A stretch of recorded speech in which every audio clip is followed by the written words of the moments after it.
Good evening, everybody. We'd like to start the meeting now, if you're all ready, and if you'd like to take your seats.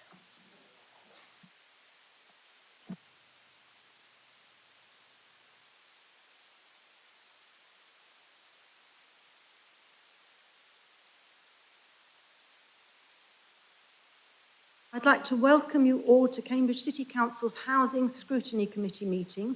My name is Councillor Pounds, and I'm chair of this committee, taking place at 5:30 p.m. on the 23rd of January 2024. I will roll call councillors alphabetically by surname to ensure they are present. Are you present? Councillor Griffin? Present, Chair. Councillor Holloway? Present, Chair. Councillor Lee? Oh, present. Councillor Porra? Present, Chair. Councillor Pounds? Councillor Robertson? Yes, I'm here. Councillor Swift? Present, Chair. Councillor Titalavaki?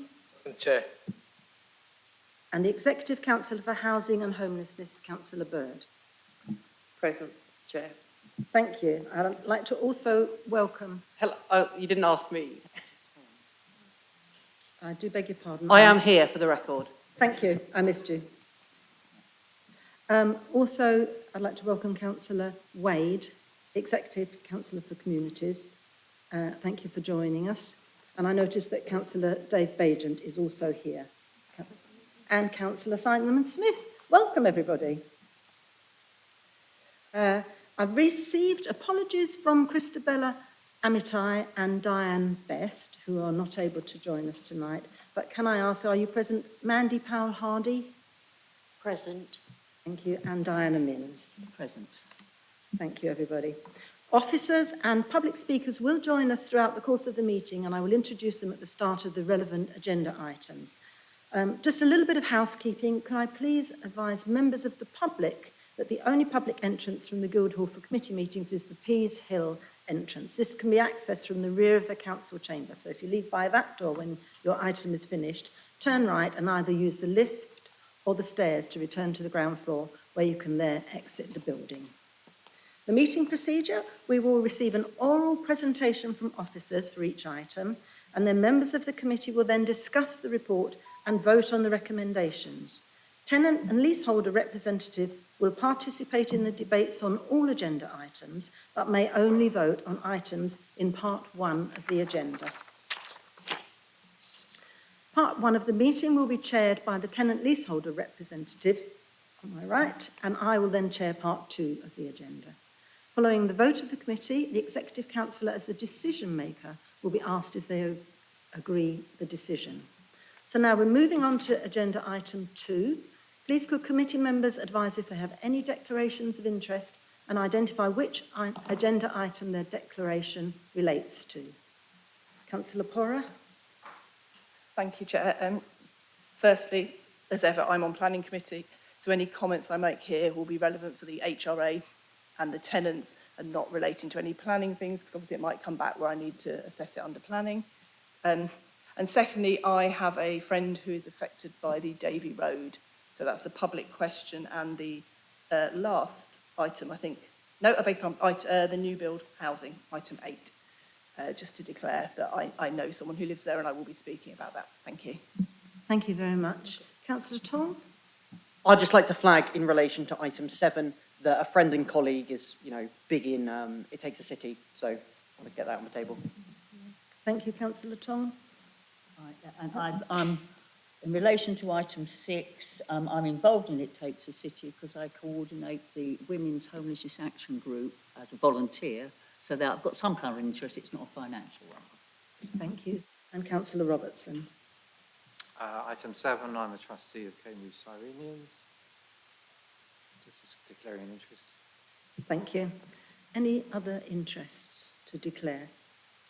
No, thank you. Right, we'll move on to agenda item 3, which is the minutes of our meeting on the 21st of November last.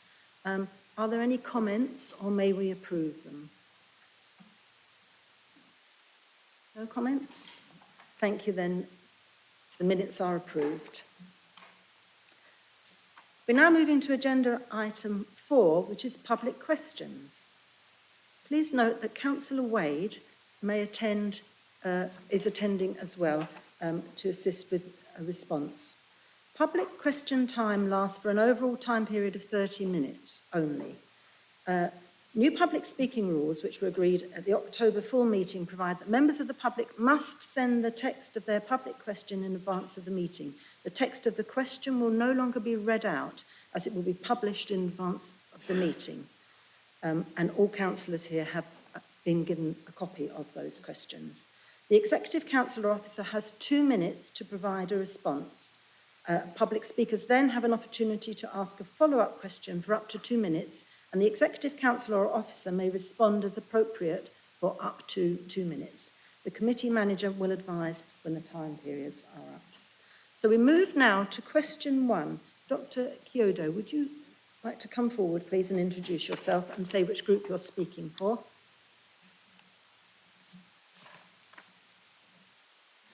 Thank you. My name is Dr. Kyodo, and I'm here to speak on behalf of the Save Eakin Road Group.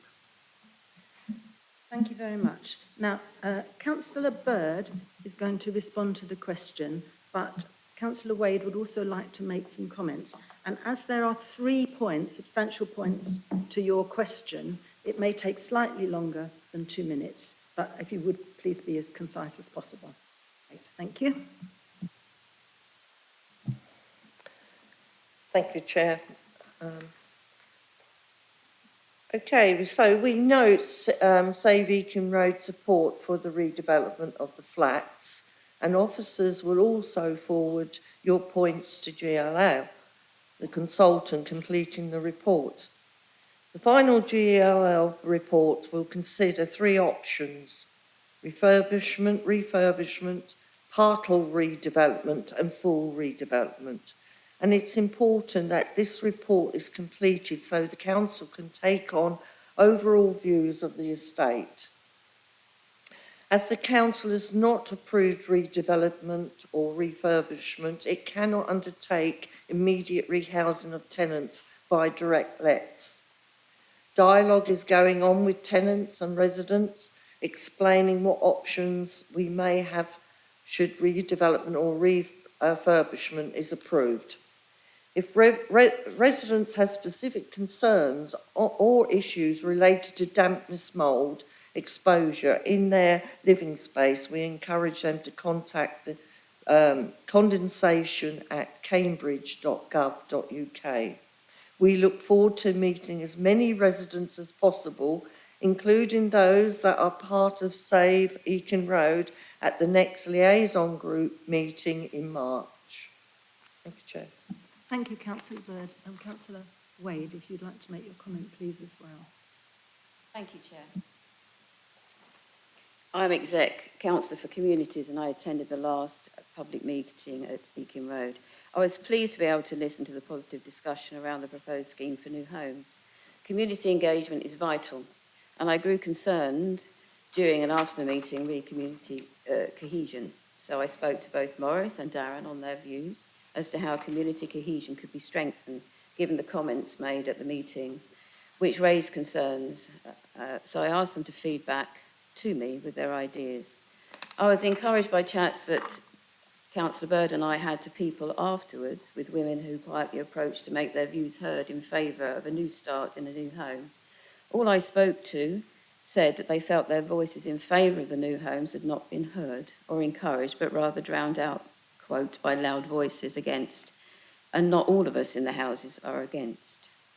I have reached out to Councillor Bennett subsequently, and I believe she has been spoken to and advised by a community grants team to explore community activities for Eakin residents going forward.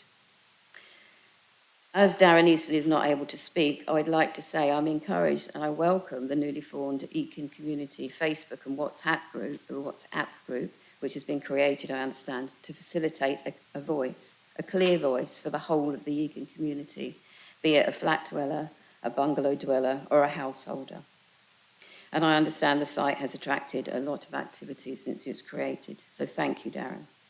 This strong, resilient community can come together so that more voices can be heard and problems identified to make living conditions better going forward. in a constructive and collaborative way whilst this matter is decided. Thank you. Thank you, Councillor Wade. And thank you, Darren, for coming along tonight. And I hope you feel that the dialogue will continue with all residents and the councillors. Dr. Kyodo, do you have a supplementary question? Yes. Thank you. You have 2 minutes. Thank you. Thank you, councillors, for your response. And if I can just sort of reply in order here, Councillor Bird, we remain concerned about the condition of some of the dwellings on the street, in particular the flats, and that we are slightly worried that this project might be put forward as quite rightly as a project to address those issues. But there is a timely nature to those problems. There are some very, very serious problems of damp, mold and condensation in those flats. And a refurbish or redevelopment, as we're now advocating for, of those flats would not be quick enough for those. And local rehousing, such as the East Barnwell project, is not due for completion until September 2028. So we continue to urge the council to find ways to rehouse those, in particular in the flats, who are living in fairly substandard, almost uninhabitable conditions. Now, as a community group, we've been in existence for the better part of 18 months, and in that time we have learnt more about the street, learnt more about priorities of residents and of others concerned. And so we hope that the revision of our position for the street, so actively calling for the redevelopment of the flats and at the same time actively calling for the immediate rehousing of those in affected homes and calling for the retention of the houses on the street is welcomed. And this is also supported by, in particular, the evidence that the council has produced with their recent resident survey.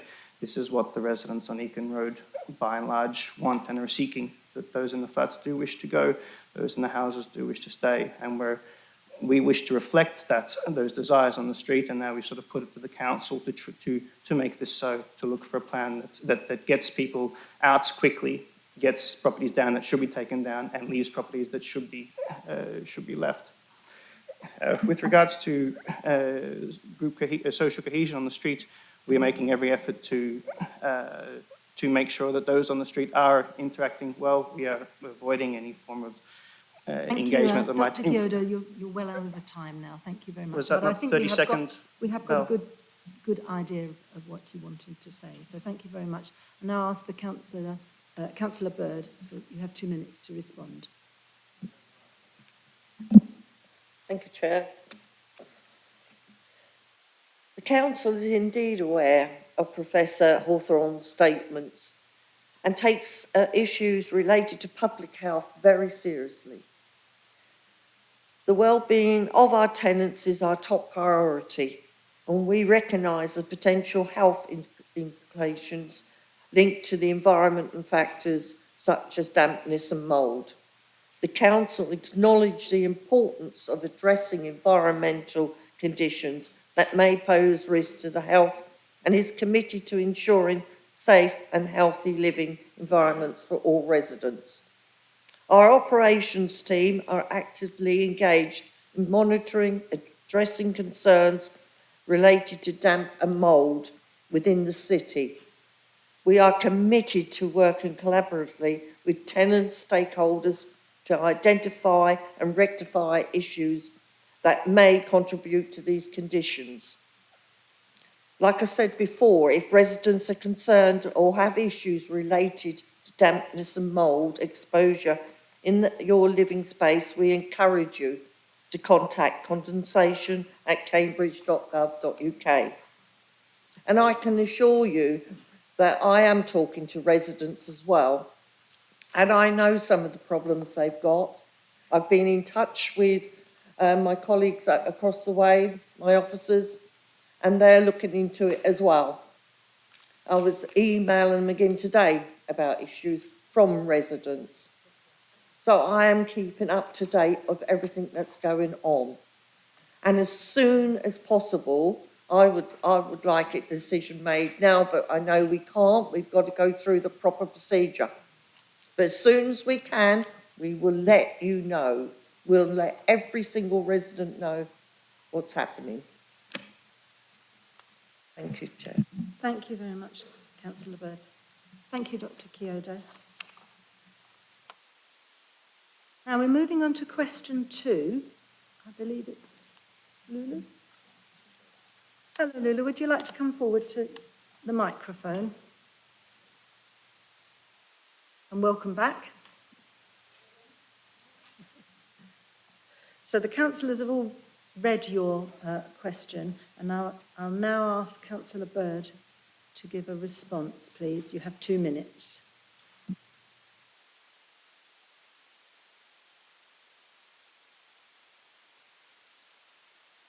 Chair.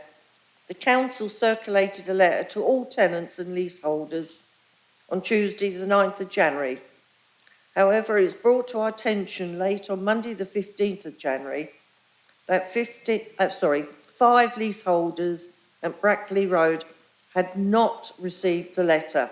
Letters to these addresses were placed in the first-class post at the next opportunity on Tuesday the 16th of January. And council have expressed those to be received the following day. The calls were made to the leaseholders on the 19th of January to discuss the contents of the letter and to apologise for the error. Emails were also sent to ensure they have a copy.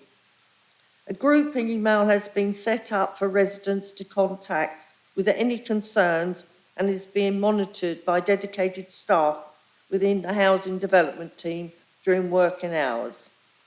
Please email davy.road@cambridge.gov.uk and the team will respond accordingly.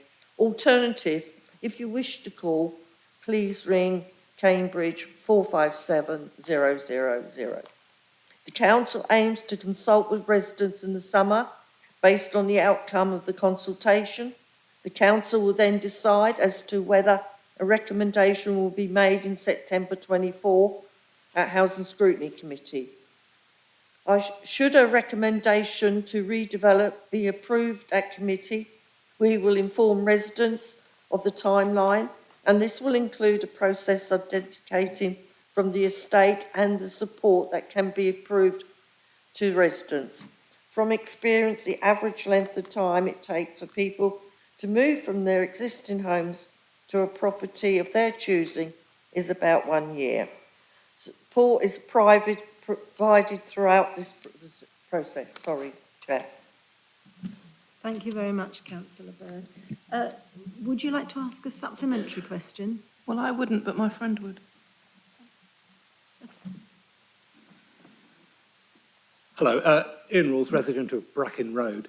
I know it's probably a bit early in the day to be discussing this, but we were wondering whether the redevelopment plans would include a net gain in social housing units, or whether the numbers of housing will be staying the same. Councillor Bird, are you happy to respond?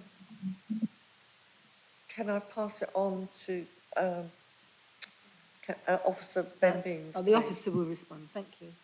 Yeah, happy to answer. At this stage, we don't know typically if development is approved at any future HSC. We do like to try and increase the number of affordable homes that are already on the site. Now, I know you're specifically referring to social rent, and that's a very specific question I can't answer right now. But typically, what we've done on other schemes is that we've aimed to at least replace those on the site with the same number of social rents. Sorry, if I could extend to that. If there's a possibility you might not be increasing the number of social rent, units for social rent. I'm very sorry, but Just wondered why. you may not speak from the floor. If you want to ask a further question, could you please put it in writing to the officers and we will respond. Okay, thank you very much.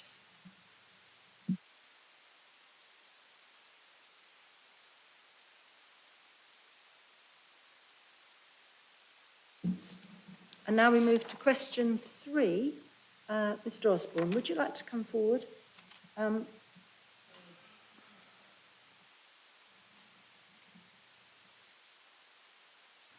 Point of order, Comrade Chair. I think Jerry actually answered my question already. I was just about to say that I think there's a little bit of confusion and there was an answer already to your question. So do you have a supplementary question? Yes, I do, surprisingly. I'd like the council to cast their mind back 8 years. I know many of you weren't elected then, but I'm thinking specifically of on the 7th of July 2016, East Area Committee. My name's Andrew Osborne. I'm the branch secretary of Unite 7355E, Cambridge Engineering Branch. Welcome seeing somebody Unite members in the audience today. Hi, guys. Right, so at that East Area Committee meeting, the City Council has just been awarded 70 million quid by central government on the fact we signed up to that idiot local authority Greater Cambridge Partnership thing, but we did it and we got 70 million quid for council housing. That's 70 million quid. Why are we not building new council housing? Why are we knocking down perfectly good housing and replacing it with basically gentrification? It's like, I heard Jerry's answer just now, and she didn't answer any of the questions. No, didn't answer how many are occupied, how many are vacant in the flats in Eaton Road. Didn't specifically ask for a timeline with a fixed end date. Now, can Jerry please answer the actual question I asked? Thank you. Thank you. Would you like to respond, Councillor Bird, or would you like the officer to respond? I can respond to his other questions, but also there was a bit about the damp as well in his question. And then I'll pass on to the officer, if that's okay, Chair. That's fine. Thank you very much. Okay, so I did the statement about the damp. Right, how many flats does the council have? There are 72 flats within the 6 blocks, of which 10 are leasehold, and the remainder are in the council rental stock. The next question was, how many of these flats are occupied? There are currently 5 flats that are unoccupied and are undergoing void works. And then you've asked about timeline and damp. So, as has been advised to the residents, a proposal will be submitted to the Housing Scrutiny Committee in June 24. A decent programme will then depend on the outcome of the current investigations. A public question was received after the deadline and a written response will be made outside the meeting. Thank you. And would you like to add something, Ben? Yeah, thank you. So this is referring to the 70 million, I think you referred to in some previous report. So in this committee, we report at every committee, HSC, our update report on the number of council houses that this council has built. And so the 70 million was for the 500 council house programme. We're pleased to say the target to starting on site was 2021. We did that a year earlier, and that is all reported in the committee report, and it's completely transparent, the breakdown, the type of housing, where each site was built, and when the completion dates were also, it's also noted in terms of the date and the month. Thank you very much, Ben. So that now concludes our public questions. We did receive 2 more questions, but they came after the deadline, and people should note that these questions have to be sent in advance if you wish to get to discuss them. You are, of course, entitled to send them in, and these people will get a written response, and I can assure you that all the councillors have seen the questions. So I'm now going to ask for a pause for 5 minutes for the public speakers, should you wish to leave the room. But just to also just say that you are more than welcome to stay for the rest of the meeting, should you wish to.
correctly enough, Mandy. I've been practicing for years. So, welcome to the business of the committee, in effect. And my name's Diane, I'm chairing this part 1. So, we're going to start with agenda item 5, which is the compliance update. Now, we all had a little supplementary report. So, what we see is the original item 5 is the bones of the report. And the bit that you've submitted, is been submitted subsequently, is actually the absolute as update as you can do with committee timetabling. So actually, who will be introduced? Oh my God, I've got my prompt here, sorry. I'd actually like to ask the officer that's introducing the report. Will it be Renier? Or will it be yourself? It's James, will it? And Renier's just whispering in your ear, is he? Yeah. Thank you.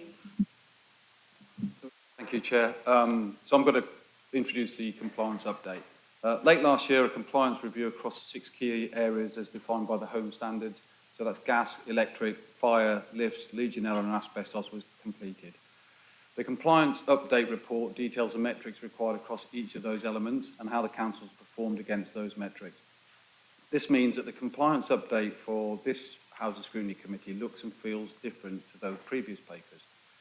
It prevents a transparent view across the 6 areas and also covers damp condensation and mould, and highlights areas of non-compliance and the management action plan to move to a fully compliant environment. As we've said, the short update has been circulated to show the improvements since we first published that paper. Where there is non-compliance with the regulations, this is a breach of the regulatory standards. The Council has notified the regulator of social housing of any non-compliance and engaging with them to progress any actions and address the breach. There is a management action plan to enable the Council to become fully compliant, and this has accelerated the inspection programme where needed, initiated remedial works programme to address the fabric of a building where needed, strengthened our emergency procedures, especially across our sheltered schemes. So Stanton House now has a 24-hour wake-in watch. We've purchased new signage and smoke detectors and heat detectors. We've commissioned our internal audit team to review our processes, data and management and so on. Where there is a need for professional expertise, and when we identify that, when we don't have the internal expertise, we will commission some external support. Additionally, we have strengthened our oversight and governance, so our leadership boards. We formalised what was a housing cafe, which was an informal meeting for officers involved in housing. Now that becomes a housing leadership board and oversees our housing standards. We've changed the fire management meeting to become a compliance-wide board for oversight, and that will report into the housing leadership board. Both boards will be co-chaired by Director of City Services, so that's me, and Director of Communities, which is Sam Sharf. This will provide leadership capacity from the operational delivery end, which sits with me, and the housing functions, which sits with Sam. Well, thank you very much. I say I welcome the new format and the fact it's presented in a very clear way. And I think it's good that we've got the up-to-date figures, and congratulations where you've reached what you need to do. And let's hope the regulator of social housing appreciates the fact you've owned up to things being wrong before they found out, yeah? Which is important. I think that points to the role that the regulator of social housing will be playing in effect from April, when all housing authorities will be subject to inspections, and they will come along and they'll have a look and make sure we're complying everywhere. So a lot of work is being done behind the scenes, and this is some of it, to see where we do comply and where we don't comply and what work we need to do. And we've got to remember that. That's going to be an extra burden on everybody, and it will require also making sure that any issues found are properly communicated to tenants and then proper action is taken. And it requires a lot more involvement of tenants in terms of surveys. Just pointing out to people, you may have had a briefing, but it's worth recognising that the world of, housing compliance will be changing from April. I think it will be good that it's changing. I think, personally, I feel that it'll be particularly important that it changes for housing associations. But that's because we've had a lot of difficult situations reported. We hope we never get anything like that within the Cambridge City Council area. There's my little rant. So but I think it's important to remind people that we're going to be in a new regime, in effect, yes? So thanks for that. I've got just a little question. I think we might have asked it before, but Diane Best isn't able to be here, and she just wondered I think it came up in our pre-meeting, but the update on removal of gas at Kingsway, is that totally removed now? Because she's speaking on behalf of the leaseholders there. No, we've still got 3 leaseholders that have got gas compliance is still plumbed in. And And they've been with them. made safe. Is it central heating? Sorry? Is it, I presume it's central heating, is Yes. it? Oh, so you've got the special safety valve on? Yes, so there's a flow valve there to add protection in there. The three properties also have an increased inspection regime to support that, but we're working with the tenants to move to an all-electric solution.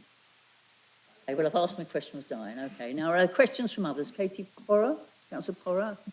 Thank you, Chair. Obviously, this is concerning, but I like the Chair. I do welcome the fact that as soon as officers were aware of that, you've declared you've taken it to the first Scrutiny Committee and we've reported it to the regulator, which I hope shows that with members and officers we do have a culture here that it's far better to do that than hide. I mean, obviously, in terms of scrutiny, it is particularly concerning about the electrical and the fire. You know, every time the electrical has come up as, 60, 70%, and we've said, are we compliant with 10 years? And we've been told yes. So I suppose my concerns are that this doesn't happen again. I think I'd like to request from the Exec Council and officers, because this is so important, particularly with the fire, that we could have very regular updates on our, perhaps at least monthly. And I think particularly also updates if we're getting behind what, the timescales in here, because I do think, well, I hope cross-party that we're all keen to make sure this is done as soon as possible.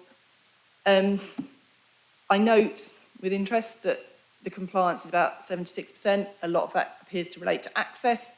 This is the same issue that will be coming up under my budget amendment, that we have to deal with access. I suspect if you did a Venn diagram, there'd be quite a big overlap between those 24% and the 20% with no access. I'll pick this up in the budget amendment later, but again, my concern is that officers absolutely have to have the time and resource to be able to do this. There's a reference in the report to firefighting.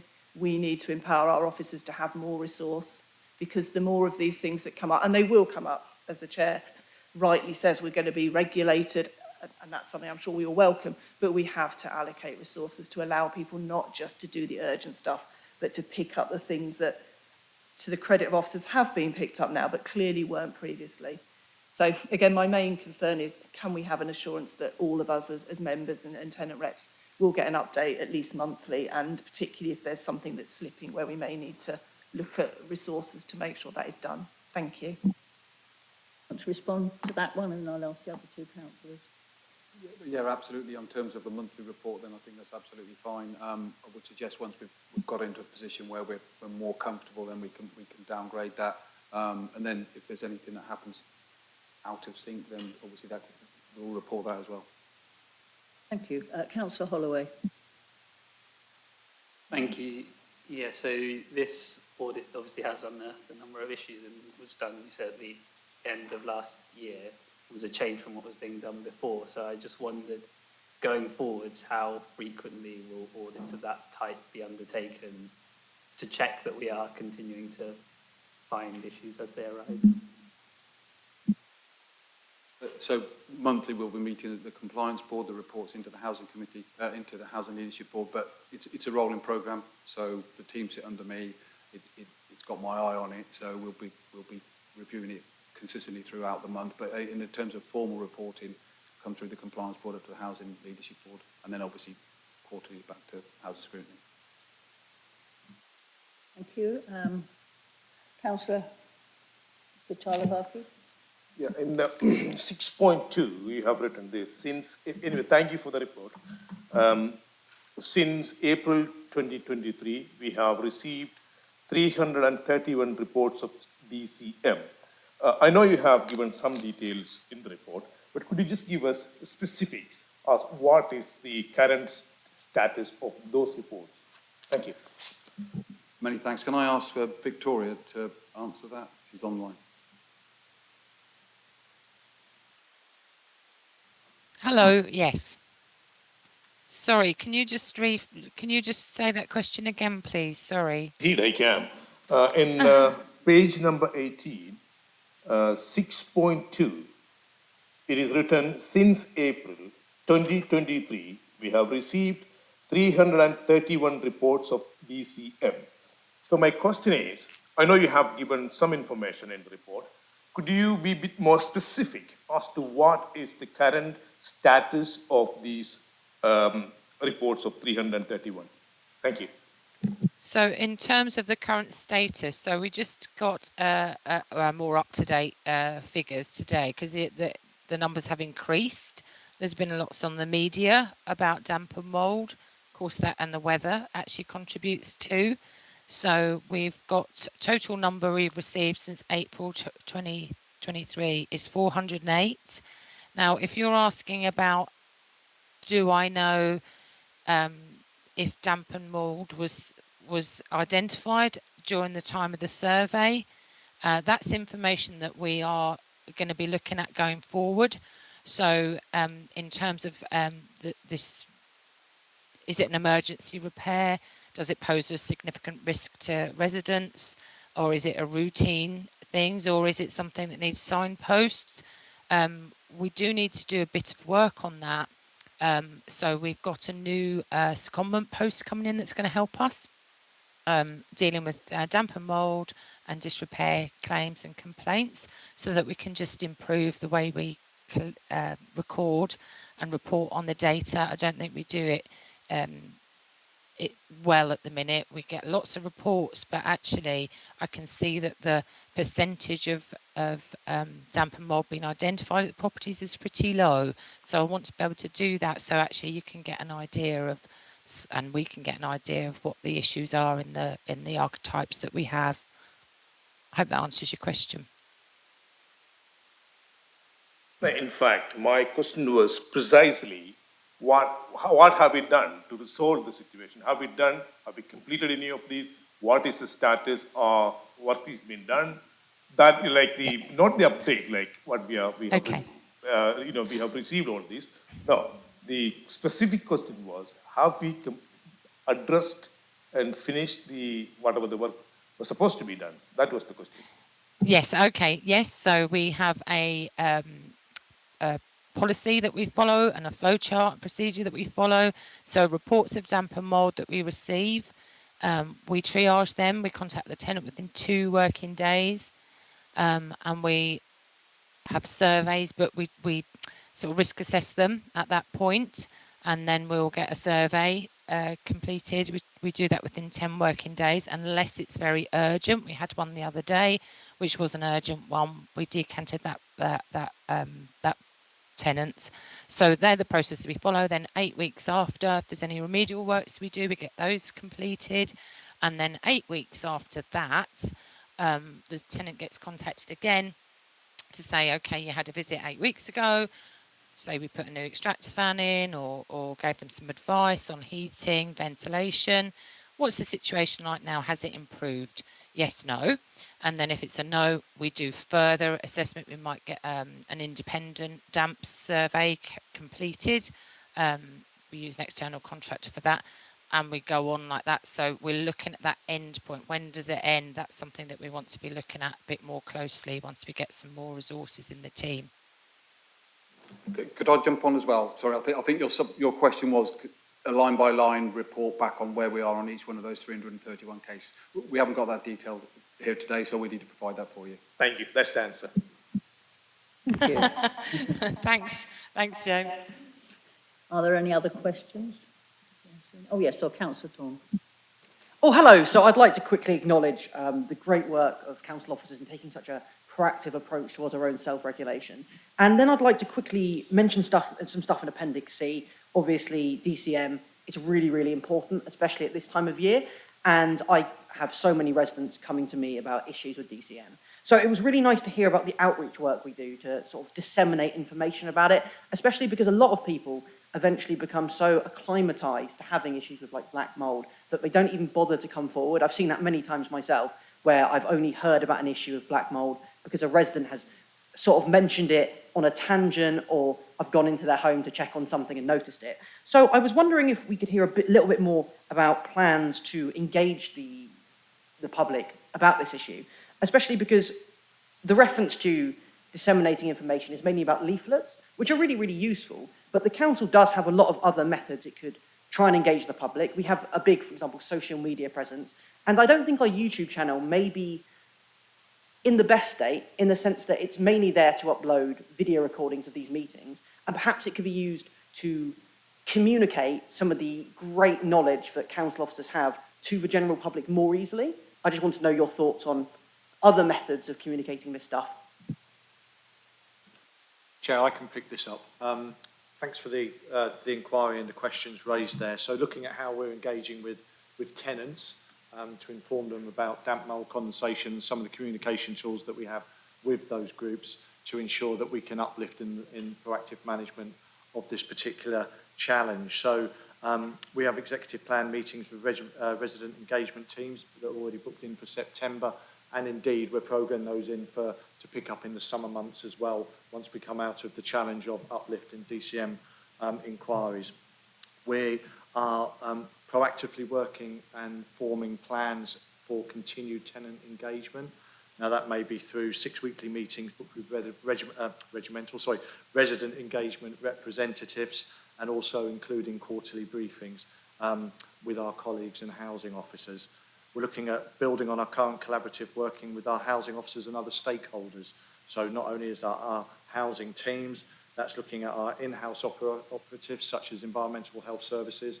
They will have first-hand engagement with residents and tenants, and surrounding businesses that will be able to support us in getting those communication tools out to tenants, whether that's through the use of social media or leaflet drops or maximising the accessible routes through the council's website and customer service centres. And ultimately, we need to make sure that we continue to monitor those tools to see if they're fit for purpose now, and indeed as we future-proof those moving forward. So there's a lot of work going on within the operations to ensure that we're communicating clearly to our tenants so they have absolute clarity about the challenges and how we can work with them to help resolve those and address the concerns that they may have. I hope that answers your query. Can I just ask quickly myself, we know where the kind of properties where we might have damp, often related to age, isn't it? And all those properties that were put together in the sort of 60s, 50s and 60s, where you will have issues there. So are we looking at those? Are we seeing there might be a priority? I presume you are, but it seems to me that would be the first place I'd start. So we've got a hotspot map that identifies our kind of high risk and medium risk. So we risk map the city for that. Thank you. Any other questions? I can't see any. Now, this said it was for information, but I thought this probably, had it been called in, this report? Was the report called in at all? Should I? Because I'll put it to the vote. Yeah, but I think we put it to the vote because it's only simplistic anyway. Basically, recommendation, Executive Council has recommended to note the progress of the compliance-related work detailed within the report. And I'd just generally add, thanks everyone for what you're doing. Yep. Okay, so I'll put it to the vote. Those in favour of the recommendation?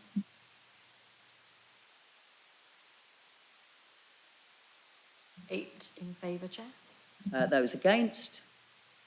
And those abstaining? 3 abstentions and none against.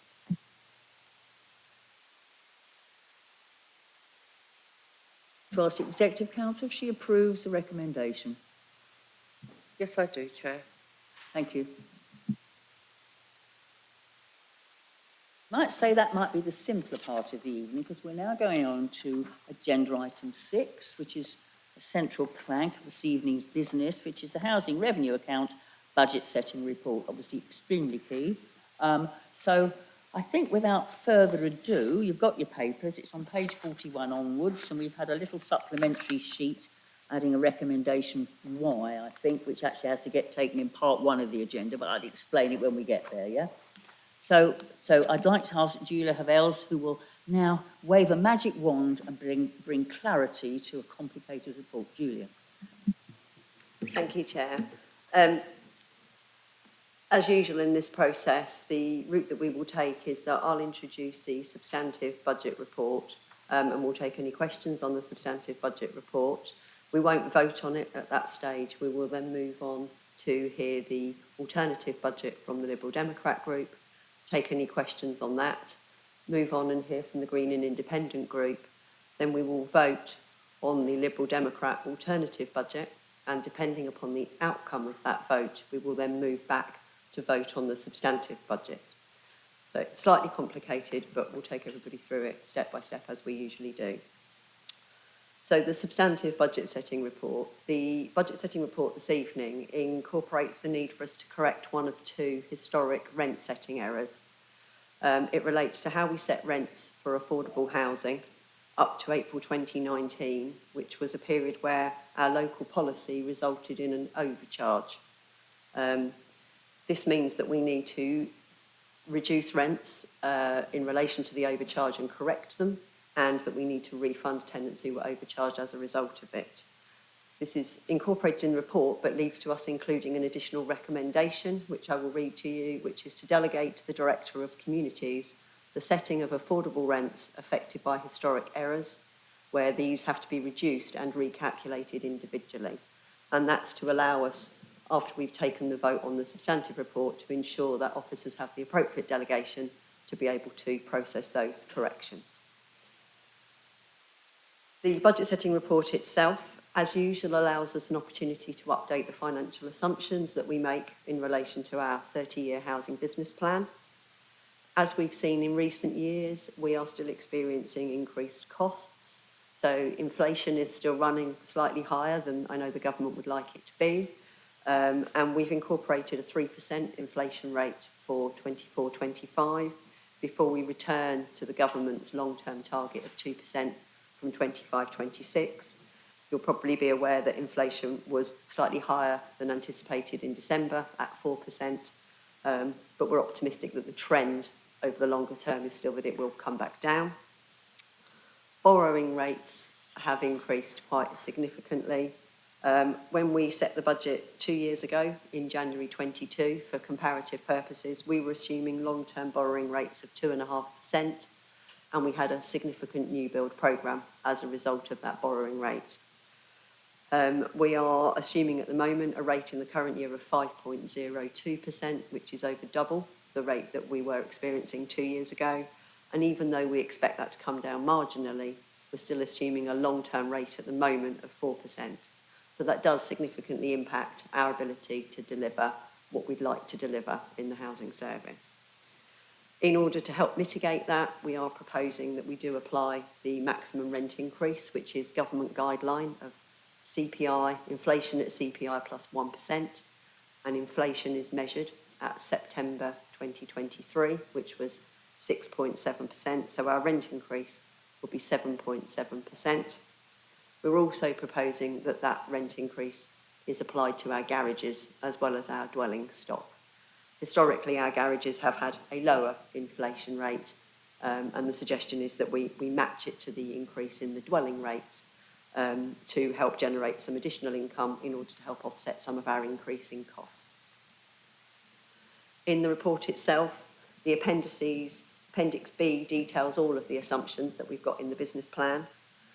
The appendices E1, 2 and 3 provide details of any budgetary changes in the current year and any budgetary changes proposed in the budget years, so 24-25 and the following 4 years. And Appendix E3 has details of any capital bids that are included. Appendix F summarises all of the capital changes that we are proposing. So there is quite a significant amount of rephasing proposed as part of the budget report. This is not unusual. We do consider rephasing across both of our Decent Homes programme and our new build programme to take account of where we are on each site in terms of securing vacant possession and achieving planning permission and moving forward to assigning the site to a contractor and actually building it out. At the outset, it's very difficult to determine the timing of all of those things over a 2-3 year time frame, and so we refine the budgets as we move through that process. We're incorporating the budget for Newbury Farm, which is an item later on the agenda, and subject to that being approved, the budget would then be in place for that scheme. We are still proposing to maintain the delivery of the programme of new homes that we have built in September, and to continue the programme of energy efficiency improvements to move 1,700 of our homes up to EPCC so that we achieve that rating across all of the homes where we're able to achieve that rating. With some of the additional costs we've had to build in and the impact of the rent regulation error that we need to correct.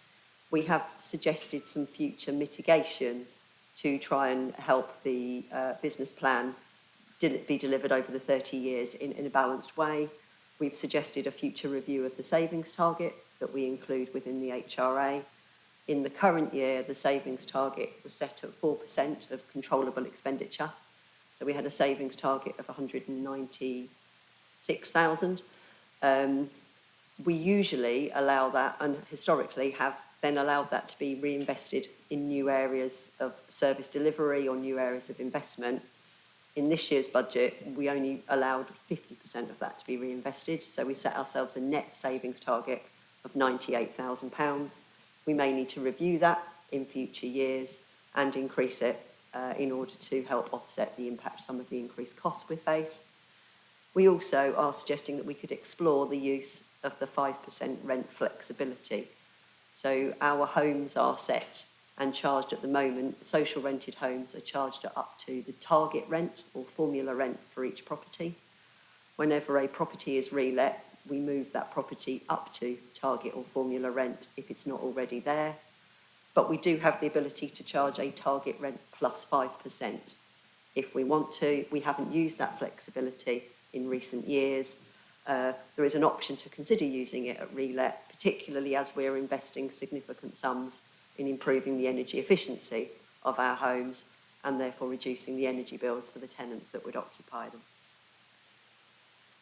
One last item to mention as an addendum to the report. Since we printed the report, we've had final confirmation that we've been successful in securing Homes England grant in respect of schemes at both Aylesborough Close and Colville 3, where we have been able to get grant on re-provided homes on the site and not just the new homes that we're delivering. So that's something that we haven't received before. Homes England historically haven't paid grant on re-provision of existing homes. So when we demolish old homes and re-provide them, we haven't been able to apply for Homes England grant on those. The rules changed last year and we put bids in and we've been successful in securing grants. So just over £3 million in additional grant over and above that we'd anticipated as a result of being able to bid for and being successful in bidding on those two sites. And I'm happy to take any questions that anybody's got. Thank you. First, Julia, it isn't often we get good news from central government. That's a bit of good news at the end, so we welcome that, of course. It's only a tiny bit amongst a morass of not such good news, but that's great. Okay, anybody got any questions? I'm sure you have.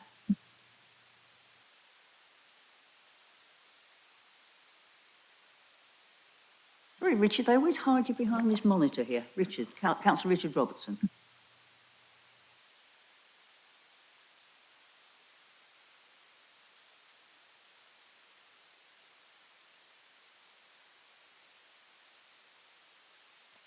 I wanted to first ask about right to buy.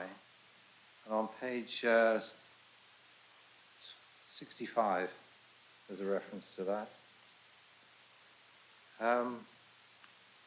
Now, right to buy, of course, is a real problem for us because we get money, but can't always use it all.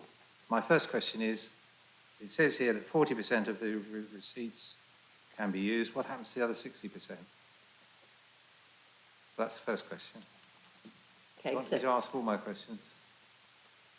Me to take that one, to take them one at a time, if that makes sense. Yeah, that's fine. So we can use all of the right to buy receipt that we retain, but we can only use it to fund 40% of a new dwelling. So we can use all of the receipt, but we have to make sure that we put some of our own money into the new dwelling as well as right to buy receipts. So we will use all of the right to buy receipts that we have, but we have to spread them across a larger number of properties in order to be able to invest them.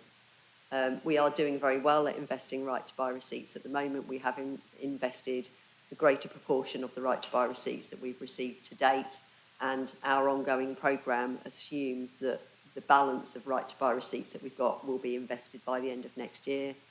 And we're also anticipating that we will reinvest those that we may receive in future years. Now, they're obviously subject to us selling homes under right to buy in the coming years, and we've got 25 sales per year assumed in the business plan. We review that twice a year as part of the medium-term financial strategy and budget setting report. But as I say, we're currently assuming that we invest all we've got and that we receive more receipts in future, and we also reinvest those. Sure. On the previous page, gives us the figures of the numbers of right to buy through the last few years. Is it not the case that until 2011, the right to buy was just tailing off? And around 2011, the government changed the rules to increase the discount given to tenants buying their property, their home. Is that correct? So many years ago, we were selling 120, 130 properties a year, and that had tailed right off down to the sort of levels that we're seeing at the moment, around 25 to 30.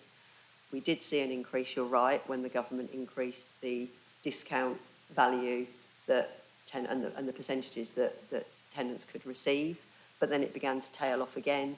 We also saw another increase in 2016 when the Welfare Reform and Work Act came in that introduced the pay-to-stay legislation, where tenants on high incomes would have been expected, if that legislation had been carried through and required to be implemented, that would have seen some of our tenants paying market rents for their homes if they were on higher incomes.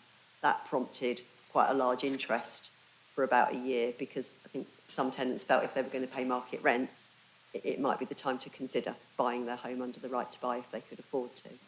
But again, after that small influx in 2016, it's tailed off again, and we've been down at lower numbers, you know, an average of about 25 a year for the last 6 or 7 years. We had a slightly lower year during the COVID year when we were in lockdown, when less activity happened generally. Of course, what's happened, of course, is the house value has gone up a lot. So although there's a discount, they've still got to find a lot of money to find the difference. I was just going to point out, of course, that in 2011, or whenever it was, the government was a coalition of the Liberal Democrats and the Conservatives, and they're the ones who increased the discount. Looking at page 57, we've got the housing stock, all the homes that we run for the tenants and then leaseholders.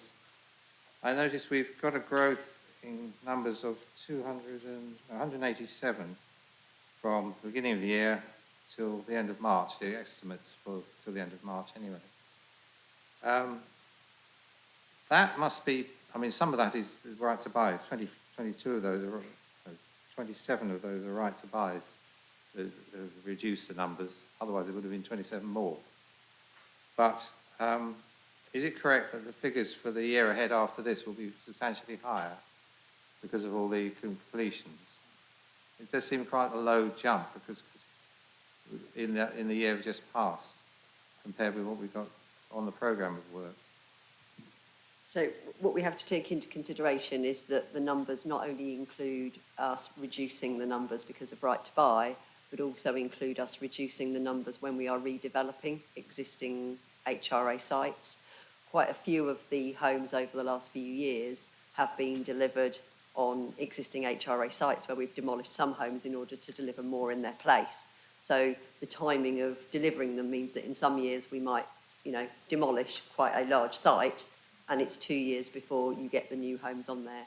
So there is a fluctuation every year, but we are projecting that going forward we will be delivering more homes than we are selling or demolishing. So there'll be an increase in housing. Okay, thank you. So I think it's an interesting point that the 500 house programme achieved 520 or something, but that was net. The actual houses built was 800 and something, because of all the ones we demolished or bought and built for sale. Another question I've got is on the rent setting error that you referred to in your address. Is it correct that that sort of error has also been incurred by other councils as well? Not just Cambridge is involved in the problem that's been identified. Is that correct? In relation to the affordable rent setting error, the only authority that I know that has suffered exactly the same thing is South Cambridgeshire District Council, because we worked across a shared service there, and so the policy that the council's implemented was a policy that was implemented across both. It was developed by both authorities. I'm not personally aware of any other local authority that has made the same mistake in relation to affordable rents that we did. Well, let's hope not, but I'm sorry it happened, I'm sure we all are.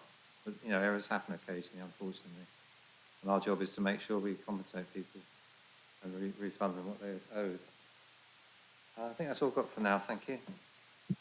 Thank you. Councillor Holloway. Thank you. So I have two questions. First one is in relation to the void levels having increased a bit. And I think, is that partly due to us having redeveloped some sites? But I just wondered what we're doing to make sure that voids are reduced as far as possible, or the time that houses are out of use is reduced as far as possible, and potentially using those for temporary accommodation where we can. Thank you. So, yeah. Thank you. Yes, absolutely. There is an element of those void properties that is in relation to us doing a decanting process where we are looking to redevelop areas, so they do have to remain void while that goes on. Where we are able to and it's sensible, then we will look to utilise those as temporary accommodation, and we are absolutely doing that in some areas. Sometimes it's not always the right thing to do for an area, but we look to sort of maximise the use of those properties where we can.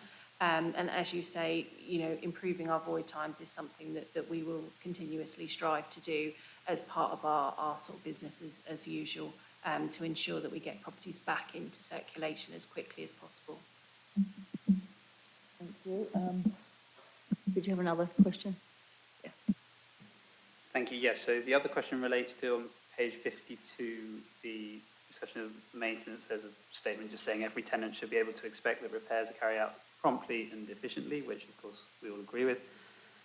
There's then a reference to changing ways of working, and I just wondered if you could comment on what is being done in that regard to make sure that tenants have the best possible experience and are able to either get repairs done by a member of staff or indeed get advice in order to carry out work or small adjustments themselves where possible, and what you think are the most important aspects of the work to improve efficiency in that area.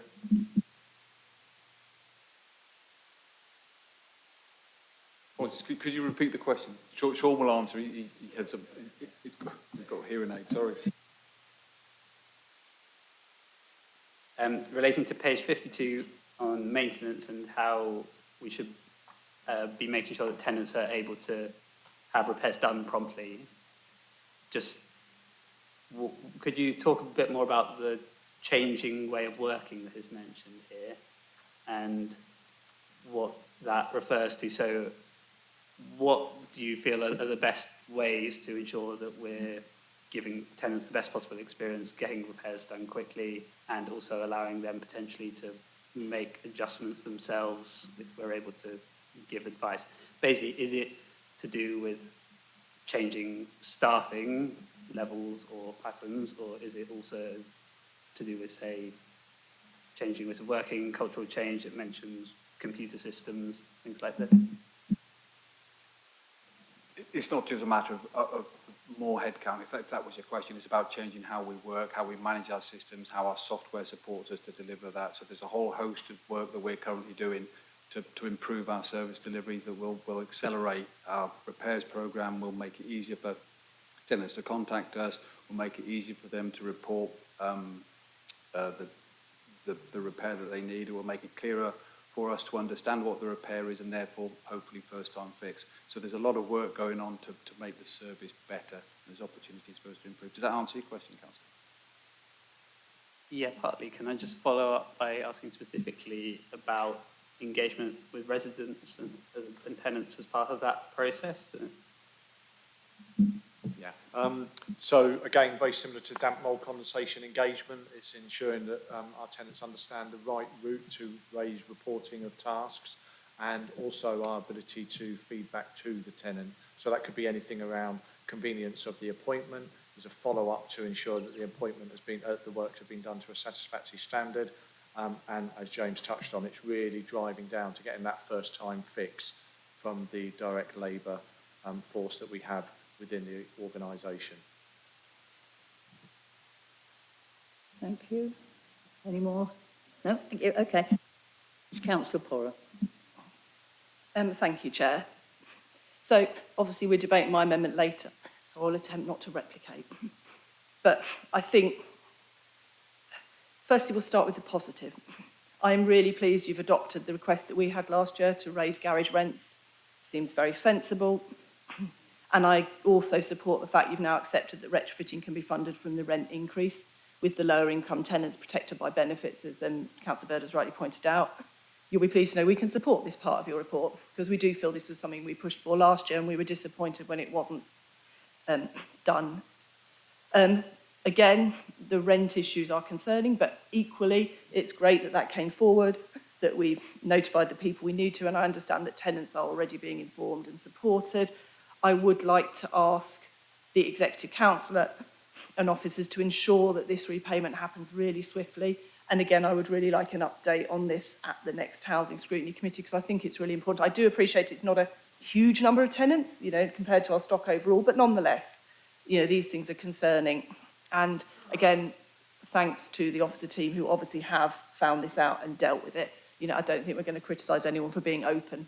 But again, as previously with compliant, I'd like to see updates, and I'd also like to know if we're not on track, because I think that's something I would again assume, hopefully cross-party, that we want to make sure happens. So talking generally about this budget, I just find it lacking. Last year, it's like déjà vu, we discussed about damp, mould and condensation, a new area. Officers had moved resource to deal with it on a temporary footing, because hopefully it will be dealt with soon or on business as usual footing. We asked you to make a permanent resource for this, but you said, no, by this year it will be business as usual, we don't need extra resource. I mean, that's not true. We literally just heard today it's gone up from 331 complaints to 408, presumably, understandably, because of the cold weather. The 331 complaints we got were in the hot weather and in the unseasonably warm autumn and early winter. So this is clearly not business as usual, but there's nothing in your budget to resource this. You are using the surveyor resources from planned maintenance to deal with DMC. Now, I agree, damp, mould and condensation needs dealing with. I'm not arguing with that. But it shouldn't be at the expense of everything else and leaving your ongoing maintenance short. Again, this is literally the same speech I did last year. You've also set aside £225,000 over a 3-year term to pay for disrepair. So that's where a tenant may ask for compensation because their property's been left in poor condition. So you've got money, you found that, and I know we've paid out a substantial sum this year already before the end of the municipal year. The payouts we're making will, in most cases, be no win, no fee, will be a big cut to lawyers, I imagine, and I don't understand why it's not better to dedicate resource to fix this instead of paying out. I'll address this later in our budget amendment as well. We also have the new issues around compliance. Now, these only came to light very, very recently, so I'd actually drafted my budget amendment. But as soon as I saw it, when the papers came out, was it 10 days ago, I could immediately see we need to give officers the resource to fix this, and we can't be stealing it from other areas. I think Victoria mentioned we've got a secondment coming for damp and mould. We've got someone else being moved over, and we do need to fix the compliance stuff. I'm not debating that. But where in this budget is anything for your officer team to deal with the stuff that's now left behind? Again. And also, it's a vicious cycle. Every planned maintenance we don't do, every responsive repair we don't have resources to fix, apart from affecting our tenants, it means that you get more disrepair because we're not doing the daily maintenance. The void costs are up, 1.2 million overspend. We still don't have an access policy to check on stock condition, and you've got the compliance issues. Tenants still can't get appointments out of office hours, and this last year you promised me, and the opposition, and in fact your own councillors, that this would be dealt with. And we said last year there would be consequences if you refused to provide our officers with resources to catch up and backfill. And there'll be more problem with voids and more expensive repairs if you don't allow tenants a better choice of appointments out of working hours. And so it comes to pass. Officers are left firefighting. That's literally just a description in the previous report. Things get missed. Actions are not followed up. Your costs go up, and you still have nothing here to fix this. I know you'll probably come back and you'll say it's all going to happen soon. And I know officers saying, we will be doing this, but that is exactly what you said last year. This is 12 months of tenants not getting a good service. It's a long time to wait. You may say that HRA can't afford this. Obviously, Julie's just mentioned some additional funding coming in, but I would also say we can't afford not to do this. You know, a stitch in time saves 9. And in fact, I might quote Keir Starmer, not my usual go-to person, talking about dentistry and the government not funding the small problems and it leading to bigger and bigger problems and pain and sadness. And I think it's the same here. If you allow your tenants' properties to decay, the faults become bigger, you don't address them, you don't give officers the resources they need to do this, and the opportunity to fix them is missed, and it becomes urgent and more costly and more stressful for everybody. So I will pick up in my amendment how we plan to cover that, because I don't want to duplicate. But I suppose, well, you've probably seen from my amendment statement, I do not find that this is enough, particularly in the light of the compliance things that came out a couple of weeks ago. I was really expecting to see you set aside something for that. Thank you, Chair. Thank you. Right, okay, that is kind of a speech for your amendment. I did ignore it, but yes, I know the point you're making, yeah. Okay, anybody else who wants to say something? Councillor Griffin. Did someone want to respond to that?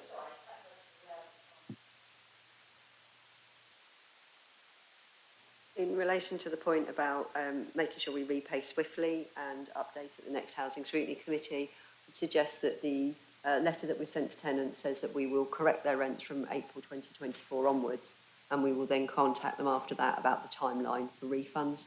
So I would suggest that bringing an update back at March would be before we've actually made any other changes other than correct the rent, but that we could bring an update back to the June committee about the timeline and the process in relation to refunding the tenants, if that's acceptable. For the initial issues around compliance and rent regulation, the proposal at the moment is that we fund any additional costs that we have in ensuring that we are compliant in both of those areas from the existing funding that we have for housing transformation. So we do have a budget to allow us to transform the housing service. That is a revenue budget that we have with delegation to the directors to spend that money as appropriate. And the recommendation is that initially we will use that funding to meet any costs of the rent regulation or the initial compliance. Some of the compliance issues, we will need to consider the long-term impact. So in relation, for example, for some of the recommendations around fire safety, we need to quantify what work needs to be done and obtain prices for that work. And so that will be some time before we can bring back details of any capital investment that is required as a result of those recommendations. We would bring that back to a future committee, pick it up as part of either the outturn report in June or the MTFS in September, once we know what those costs are. Thank you, Chair. Thank you. Sorry. Now, Councillor Griffin. Thank you, Chair. I'd like to look at this table on page, page 88 of the agenda pack, and that's page 40 of the report. It's the schemes completed of the Devolution 500 program. I think this is a really remarkable table in a lot of ways, and that it's quite a successful program, and I think the City of Cambridge should be, or the City Council should be very proud of the work done here. But I constantly get a certain kind of question from residents that I'm not always able to answer, and so I'd like to get some clarification on that. And in particular, we would like to maximize the number of social housing dwellings. And when we look at things like Mill Road and Cromwell Road, these large developments, and I'm also thinking about Fenshaw, which is coming up, and we see things like 50% social housing and 40%. And residents want to know, why is that? And how does that relate to affordability? And I also have heard that it has something to do with land ownership, but I'm not sure what that is. So if you could just educate me on that, I would really appreciate it. either you, Julia, or Ben Binns, I would appreciate it. Thank you. I'll take it initially and Ben can step in if he wants to add any more to it. So in terms of the schemes we've done so far, the sites where we are able to deliver 100% affordable housing are sites that are owned by the HRA. So it's either land that the HRA owned, existing sites where we've demolished housing that we had and re-provided more, or garage sites, quite often where we've demolished garages that aren't utilised that heavily and built on those sites. And on those sites, because we have no land cost, because we already own it, it's financially feasible for us to develop those as 100% affordable or social housing. One of the examples you gave, Cromwell Road, that was a land acquisition. So that wasn't land that the HRA or even the council owned. That land had to be bought, and the only way we can make it financially viable to build on that site, if you've got to buy land, is for some to be sold as market housing and for us to purchase the 40% generally, which is the planning policy requirement for affordable housing on a site. So you're right in what you've said, that the land ownership is key as to whether or not we can make it financially viable to develop out more social housing. Thank you. Anybody want to add anything to that? Yeah, can I come in? Can everyone hear me okay? Yep, good. So I think it's important to point out that the previous funding regime, that table, was a very clear grant provision from the combined authority, which allowed more flexibility than, say, what a current Homes England grant offers today. So there are three answers to this question. The first is relating to the grant restrictions currently with Homes England. We've made that very clear that if there's more flexibility in the grant from Homes England, then there could be more affordable homes that could be provided. So as an example, the combined authority grant was approximately double what we get at the moment from Homes England. So that's just one aspect. That's a financial aspect.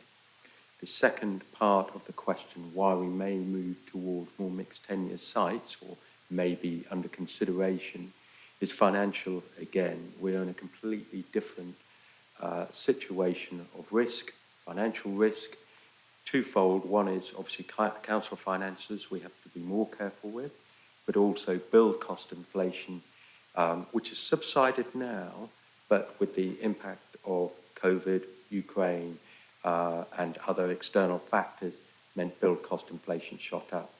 So there's a balance there when looking at risk in terms of delivering affordable homes and what impact that might have on council finances. Some of the schemes we're looking at now are significant and significant sums of money. So part of my job is to manage risk, and to demonstrate risk and say this is an appropriate way forward with the risk that we're carrying forward with the money. We know that the targets to meet, and we're trying to make sure we meet those targets too. And I think we are now, when we are looking at our own land, HRA land, they are now more difficult sites. They are with people living on those sites. So things are much more difficult. It costs more money because there are people living on those sites, and we have to tread carefully. We have to consult more carefully. So the situation has changed somewhat for those three reasons, which I hope provides a bit of clarity for that. Thanks to you both. That was very helpful. I'm sure we all found that very helpful too. Now, who else has wanted to ask a question? I see a hand. I've got to check around these monitors. Any further questions to Julia? I just want a little question. I mean, I've asked it at the sort of briefing. We talked a little bit already tonight about changes in sort of regulation of social housing. And I would like to see, although it's not in here, and I haven't got the capacity to make an amendment as such, about ensuring that we do have the capacity to respond through the resident engagement service, which is one person, 1.5 officers will be involved in doing surveys with tenants, communicating with them. So, I was given an assurance it would be looked at. I'd like to sort of just mark it here again, that we do need to look at that. And if it's necessary, I presume there is this I mean, I don't know how many times you can spend the Housing Transformation Fund. I mean, I know that governments often spend money several times over, but that might be something that could perhaps cover that in the future, because I know that currently it's a challenge for whoever's in the post of resident engagement officer, and with all the new obligations, I'm sure that's going to change. Thank you. Yes, absolutely. There is more regulation that comes into force in April. Part of that is around sort of new consumer standards, and how we engage with our residents is a big part of those standards. As part of the work that we're doing to prepare for that, for those coming in, absolutely we will review what resources we have. That isn't necessarily people, it's also, you know, what other mechanisms are there to engage with residents, and perhaps how do we capture that that we perhaps don't do now. So we're doing it, but we're not perhaps capturing the work that we're just naturally doing. So that will all be part of that review to ensure that we're meeting those standards going forwards. Thank you, and I know that any submission to when the government consulted on it, everyone said, well, it's going to cost us a bit more if you want us to sort of consult with people more, and I'm not sure there's anything much has come out in relation to that. I think recently there was a summary of people's responses to the consultation, and I think the majority of people that responded, whether it's from a housing association or a local authority, said it's going to cost us more, and we're going to struggle to find extra money. So I think that, you know, engaging people, engaging residents, you can't do it on nothing, and the government needs to recognise if they want to see it all being much more democratic and accountable, they may need to find some money. But I say that knowing it may not happen, but I think we need to keep on making the point. Yes, absolutely, and that was part of our consultation response to those new consumer standards, and I have seen those responses, and we are imminently waiting the full outcome of that consultation from the regulator. Thank you. Any other questions? Can I see anyone? No? Okay. I just want to observe, when it comes to things like rent increases, I never like rent increases. But I also understand that we're in a difficult situation, not of our own making in relation to budgets, because I think that a lot's been done to maximise things. I just think we need perhaps a more significant understanding of housing issues throughout the country and the funding that needs to be. That's just a bit of a statement. I just think we have to remember that all the time when we're looking at this. Sorry. Now, I think now we've done that, we now have to ask Councillor Porrer to make her statement vis-à-vis her amendments, reminding her she did make a few points earlier. Yeah. Thank you, Chair. It was difficult because I was told we needed to speak on both, so I have tried to divide it up. So I will endeavour to avoid repeating myself. So our Liberal Democrat amendment, I hope you've all seen and read, was amended slightly when we heard about the compliance issues, because I really, really think that needs addressing, and officers need recognition for the amount of work that's going to take. But we also need to support our tenants, protect our future revenue, and reverse the ongoing slide into disrepair of so much of the existing council stock that is not new build. So we've got a dedicated damp mould surveyor, so that will be paid for directly from the disrepair fund, arguing, similarly to as you have done, that once we fix these, the amount of disrepair payments will go down. We just want to fix them more quickly. We have an asset management officer who will work with the DMC surveyor to look particularly at ongoing issues with lack of access. We have a housing maintenance improvement officer who will also support the damp mould and condensation surveyor. And we've also added on a bid for overtime, because obviously we can't get a person in post in the next 3 weeks to backfill. So with talking with officers at length, this seemed to be a way, this is what I was told would be needed to in effect fill in the gaps that we're currently moving over to deal with compliance, again, which I've said rightly, we need to deal with compliance, but we can't leave it unfilled. All of these are flexible posts that would allow tenants a choice to book out appointments outside Monday 8 to 4, which again, for me, is absolutely critical. They've all been discussed with officers, and it's been confirmed that they are viable. And I know Julia mentioned earlier, really congratulations to officers. We've got a huge amount of money from Homes England that has paid for all 3 of my posts, the 2 posts that I had and the overtime money. The damp mould one was coming out of a different fund. So I really, really hope the ruling group will now consider that we have this money, which I was counting on us getting but couldn't guarantee, that they would be able to support this. I've said many times that new builds are welcome and necessary, but we have nearly 7,000 dwellings in this city that are not new builds, and indeed new builds that are becoming old builds fairly soon. And we can't leave them behind. And it is so abundantly clear from the figures in this budget that this is what is happening. I first joined this committee in 2019. It was the first committee I asked to sit on, because somewhat naively I thought, how wonderful, we'll work together for tenants. But every year we put forward good ideas. And sometimes you pick the odd one up, mostly you don't. And sometimes they come back next year recycled as your ideas, which is fine, it's how politics work. But this year you haven't, apart from the rents and the garages. I was told gas compliance is coming up to 100% in 2019, and it did eventually. I was told conditions are going well. In 2021 and 2022, the ruling group said, oh, it's COVID, that's why we're underspending, and moved the money to new builds. We had delays in new decent homes work. It was the access, sometimes suggesting that tenants were refusing access deliberately, which I really don't think is the case for most people. Last year, you assured me that flexible working was a priority and that we didn't need the overtime money I bid for because you were going to deal with it. Again, our tenants are still only able to book appointments in working hours and not on Saturdays. You assured me that damp and mould were short-term problems and that no extra officer resource was needed, which I accept as a temporary thing. But it's really, really clear from the figures that that is no longer the case, and you need to put some money into that. You cannot keep taking it out of the transformation budget for these things. The transformation budget is there to transform the service. It's there to give officers the time and space they need to make these quite, hopefully, impressive decisions that will streamline things, will bring in new IT, will help make sure people aren't excluded digitally. And if we keep spending it on things that aren't transformation, then all your bids that are based on the reductions are not going to happen. We've got a 1.2 million overspend on voids, and so it shows more and more of our stock is coming back in extremely poor condition and taking longer to repair, which is tenants not able to live in it, and it's a cost to the HRA.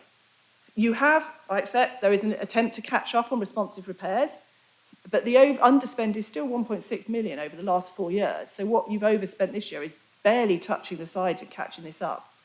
And still, so many of our tenants who don't have the luxury of working from home are expected to take time off work for minor repairs. And if they're not, it goes down as access denied. There's no permanent resource for the even larger number of DMC reports, as I've mentioned, and the planned maintenance team must be getting behind, because I don't believe our officers aren't working hard. I know they are, and to be fair, I don't think you've ever suggested they're not. But there's a limit. If you've got a huge team on compliance, you've got a huge team on DMC, something else is giving. And for me, the numbers speak louder than words. Your voids are up. We're not anywhere near catching up the underspend on responsive. And that means tenants are suffering. We are literally robbing Peter to pay Paul. Or I think I'd actually say robbing Petra to pay Pauline, because a lot of our tenants are female and a lot living with their children in houses that need this kind of ongoing work. I've mentioned before in the previous speech the disrepair budget, 225,000. I say use that to pay for the extra surveyor. Get that sorted out. Otherwise, you're not leading from the front. You're saying, let's just pay those claims and hope it gets better in a few years. I say, get them fixed now. Don't be paying claims to lawyers. Obviously, if tenants are entitled to things, that's fine, but I would like to hope we can get it to a position where they're not. So I would say today, particularly tenants as well, if you're sticking with Labour's budget, where are the time for officers to catch up? You can see already it's a downward spiral. The compliance issues add to that, and I wrote a lot of this before I knew about the compliance issues, and it just worries me more. We are happy to accept your rent rises and your garage increase. You know, we're not going to play politics on that. I think it's the right thing to do, as I think the Chair has alluded to, because we really have pressures on the budget. But I really hope, particularly in the light of the 3 million new money that is coming in, as Julia mentioned, we have flexibility here. Let's get it sorted now. So I would urge you to support our amendments, especially our tenant reps, as without our amendments, this budget means HRA and our housing stock for existing tenants is sliding further down the path to disrepair, higher bills and poorer living conditions. Thank you. Thank you, Councillor Porrer. Any questions to Councillor Porrer on her amendments? Councillor Bird? Yes, Chair, I'd just like to add a few bits there. The voids are up because of the new builds, as we all know. And I know for a fact that the officers are really working hard, the guys, to get the voids down. And I have asked about extra staff. Do we need it? Not at the moment, because we're going through the transformation and all the staff. So as you can understand, things are changing. Takes a little while for new things to fall into place, but I'm sure the staff will have that done as soon as possible. And as you were going back in the years, Councillor Poro, I've been on housing since 2011, and all up until we took over, there had been no new council house building. And a lot of those council houses were getting in disrepair, and we had a lot of hard work, and we are catching up. COVID had something to do with it, and then, of course, trying to get the actual equipment we need, light bulbs, whatever, because we couldn't get it here. So I want to congratulate the officers and the workers for all the hard work they do, and they are doing their best.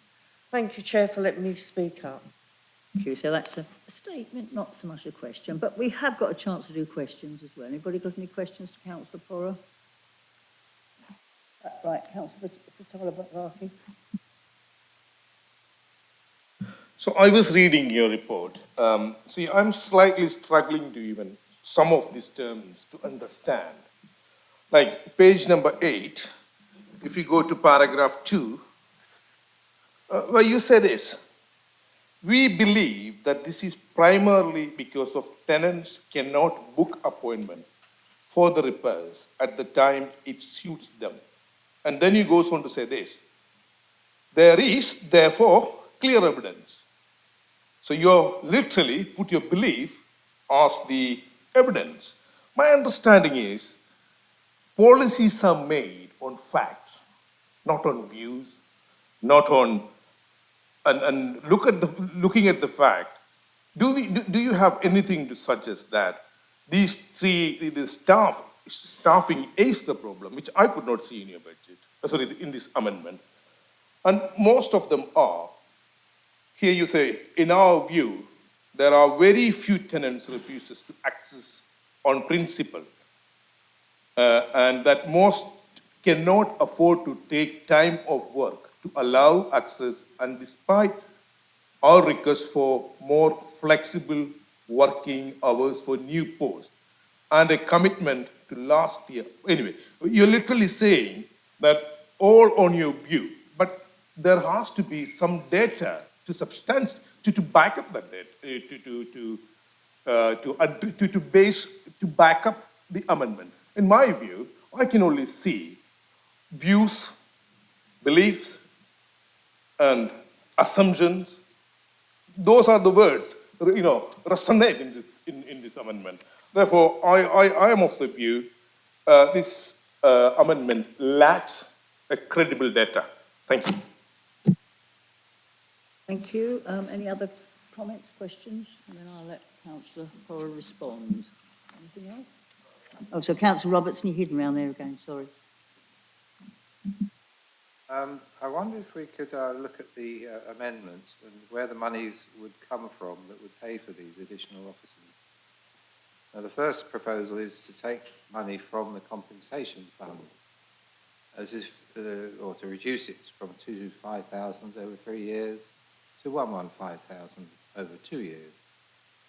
That makes the assumption that there will be a big reduction in the amount of work that would be compensated for. But the fact that we are releasing more and more property and needing to deal with it and also compensate people, it's too much of a gamble, I would have thought.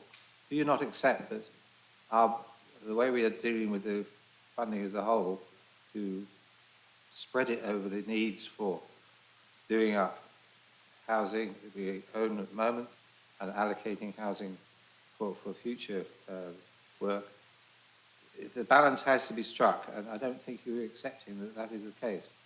I think, do you not accept that there's a risk we would not have enough money to fund compensation claims, even if we did all the work that you suggest that could be done?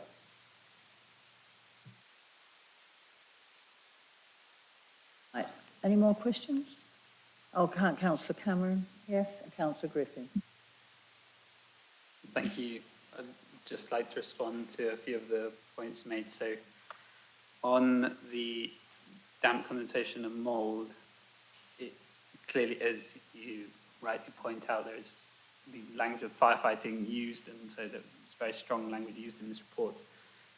We are currently at the high point in the year for damp condensation and mould.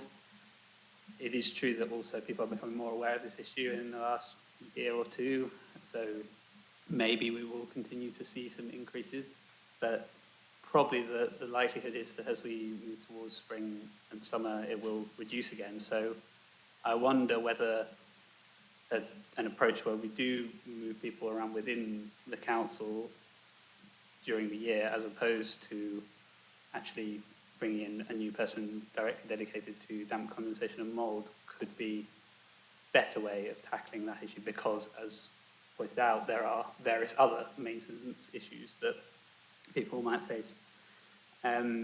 Similarly, I think with the housing maintenance improvement officer, it's, as a couple of the officers have mentioned today, it's not necessarily about having more staff. It may also be about changing the way we engage with residents, which I think is really important, and making sure that we are giving tenants the best possible service. And maybe part of that is to do with staffing, but it is also to do with changing the way we work. And I believe we've heard today that work is going on to do that, and that will be very important. On the decent homes work, if we look at page 80 of the public reports pack, we see that it is only currently 14 properties that are considered not decent. There are the 215 refusals, and then there are also, okay, I realise you're also talking about ones that haven't been looked at, so I do understand that. And so I think it's more a problem of, so I guess I'll have that as a question. Are you referring more to, not towards ones that have been found not to be decent, because that's a very small number? Is it more about just access and making sure that we do get round to make the checks we want to make? And I think in terms of the working out of hours, it's a difficult one. I think that the shift work approach might be better than overtime. I mean, I think there was a strategy and resources meeting last year, I think, where there was a provision given for potential to do shift work, and so whilst that may not be happening at the moment, I think that hopefully is something that could be looked at, and maybe we should look at that. But I think that might be a better approach than overtime, because it would be cheaper and more of a long-term approach. Thank you. Do you want to respond en masse? Yes, I know there's one more question. Yes, so Councillor Griffin. Yeah. Oh, I think my question is about a statement in the amendment that I want to direct at Julia. So I think it's best if Councillor Poor responds now to the questions. Would you like to do that? Thank you. If I've missed anything, please do let me know. I think I'm going to go in backwards order, actually. So, yeah, Councillor Holloway, and firefighting is a direct quote from the compliance report.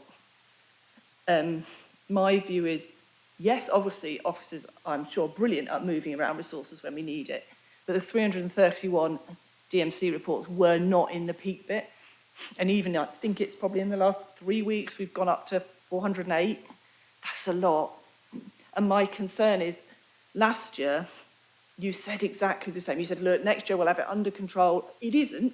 That's not our fault. And it's when we get regulated, this is going to be more important. And what I'm seeing is it's just always going to be something urgent. I know from my work, you know what it's like. Things get busy. You have to do the urgent stuff. And the stuff that gets missed is the kind of day-to-day following up. I suggest possibly some of the compliance issues where, understandably, who sits there and goes, right, what have we kind of missed? And it worries me because our tenants have been waiting a year. This feels more like a Tory budget than a Labour one, you know, where the Tories just systematically underfund. And actually, I don't think you want to do that. I mean, I could moan at you. I don't think any of you want tenants to suffer. But I'm sitting here thinking, how Are our tenants going to get good service if the planned maintenance and responsive repairs are always moved over and never replaced? You're right about the non-decent. There were two numbers. In fact, I queried it with officers.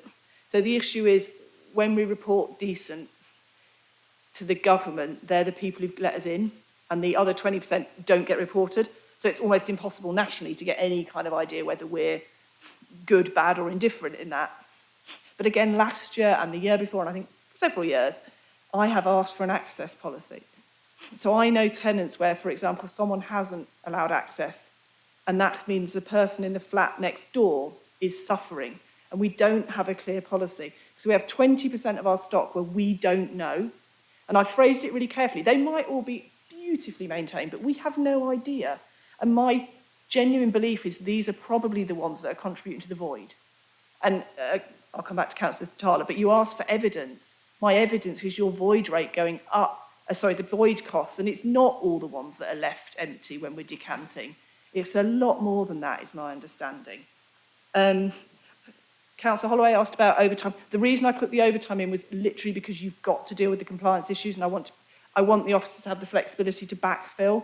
And obviously, you're not going to get a post in place in 3 weeks. And obviously, with the transformation programme, some of our posts are not, they're waiting to be transformed.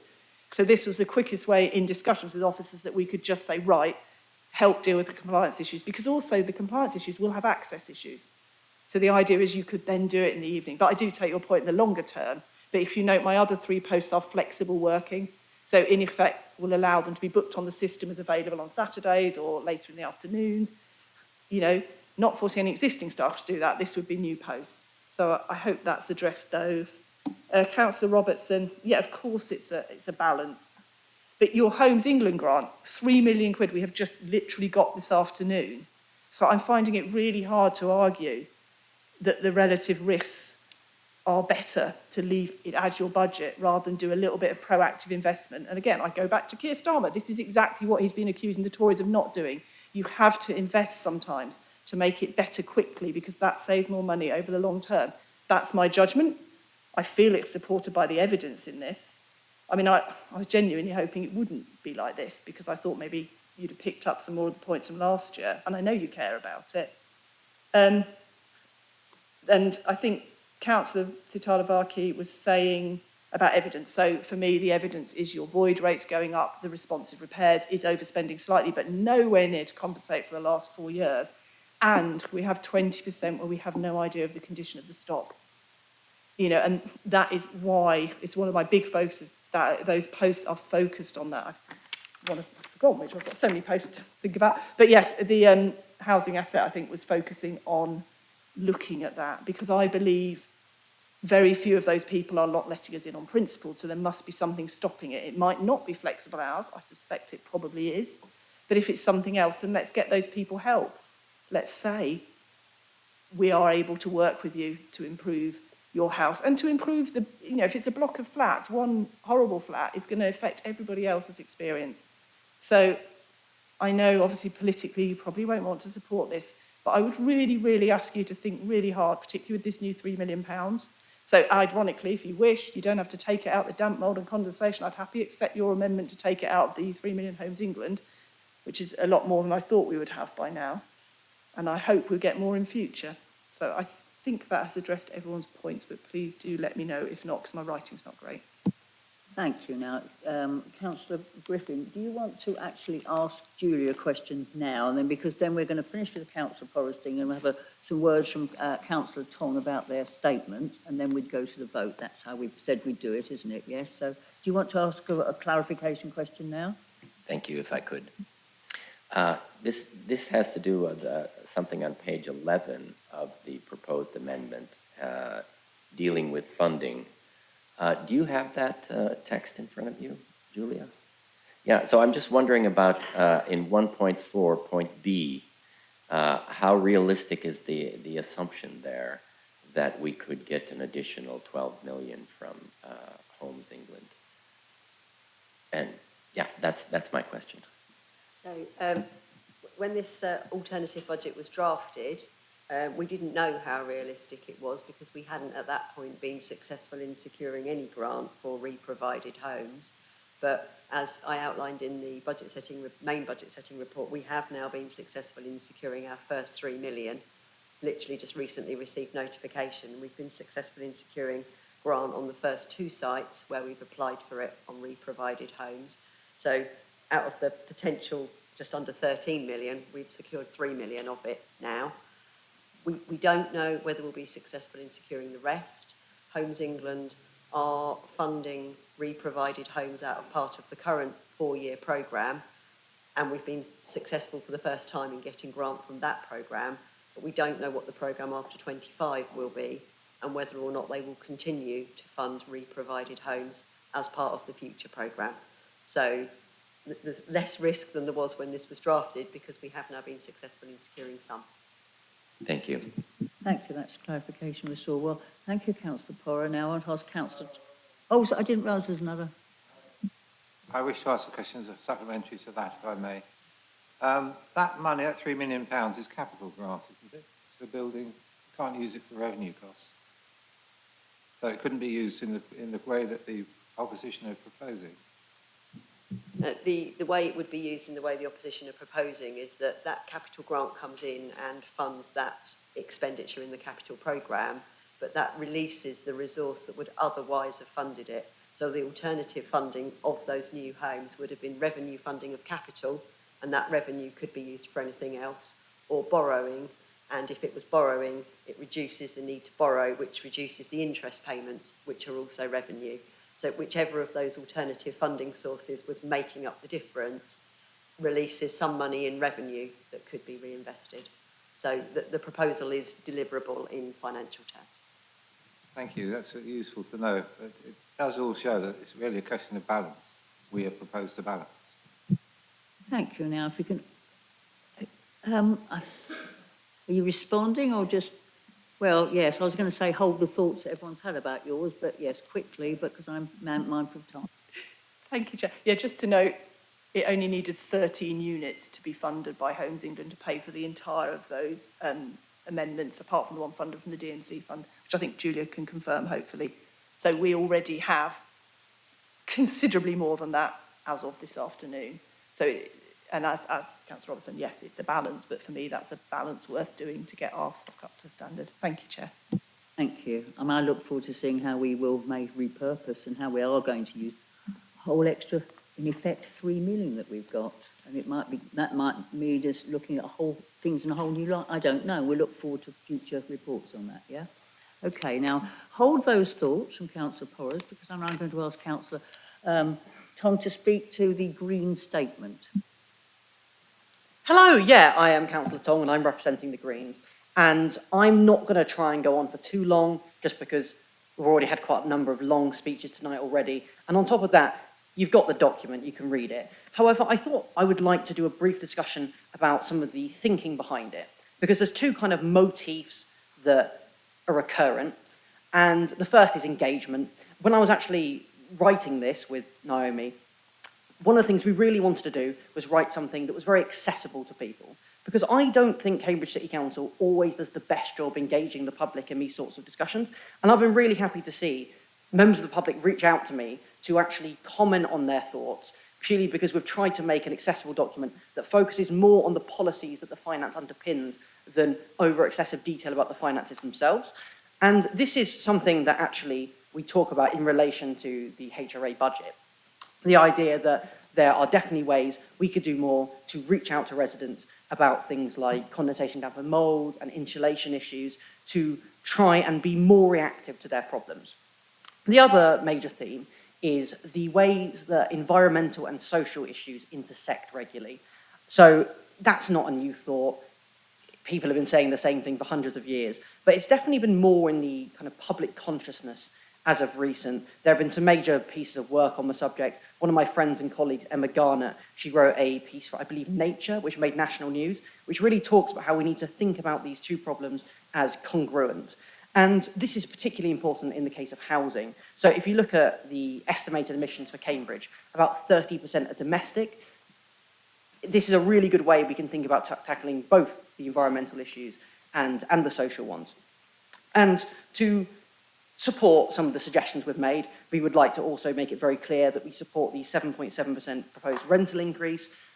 Of course, in a dream world, I wouldn't have to do so. However, these repairs are absolutely essential with some of the conditions you see in council housing in Cambridge.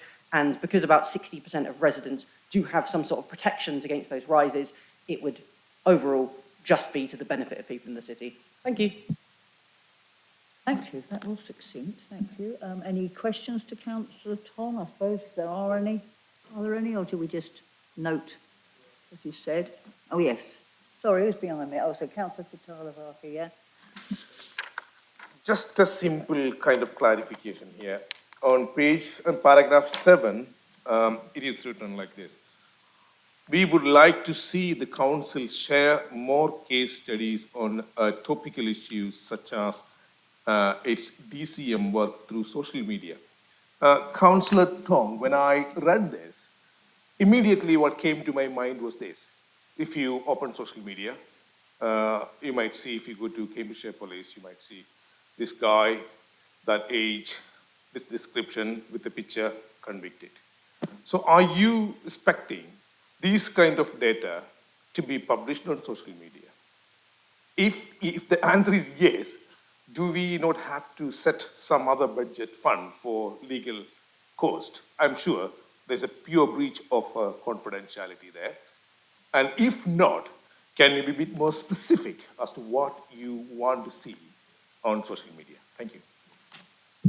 Thank you. Of course, the answer is no. I actually kind of began to touch on this topic a little bit earlier when we were talking about trying to convey more ways that residents in practice have sought out ways that have been effective in sort of getting them help. I, of course, wouldn't want to breach any confidentiality. That was never suggested. It was more a broader comment, a specific example of a way we could feed into the more broader issue of using social media to talk about the best ways of getting help. And I think often people empathise with other people, so trying to talk about that in relation to other residents' experiences might be useful, but wouldn't have to be personal details. Thank you. Any other questions? No? Comments? Well, okay, I think that's it on that one. So what we do now is we go formally to that we've all asked all the questions. I have to check you've all asked everything you want to ask. Good. And I'll say that quickly. And I think we'll now take the Liberal Democrat amendment and we will actually take it point by point. I think it's A to D, isn't it? So we'll just suggest that I put those to you all. I'm finding bits of paper again. Hold on.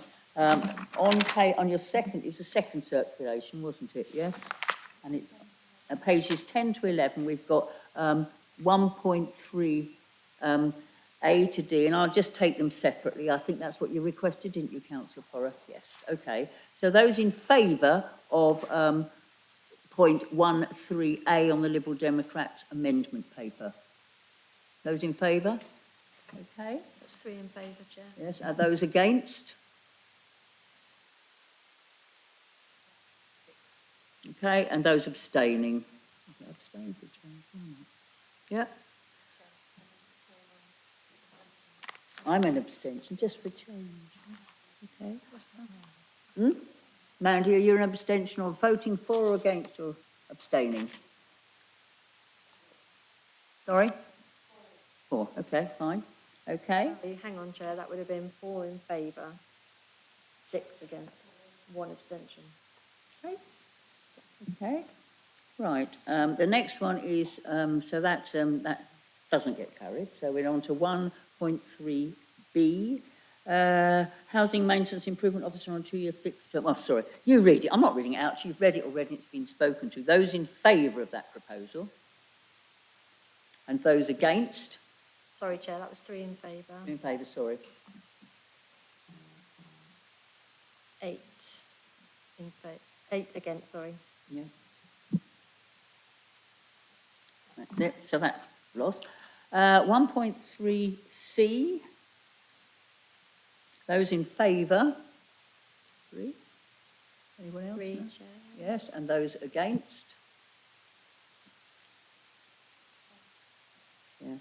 8 against. And anybody abstaining? That adds up, does it? Okay, right.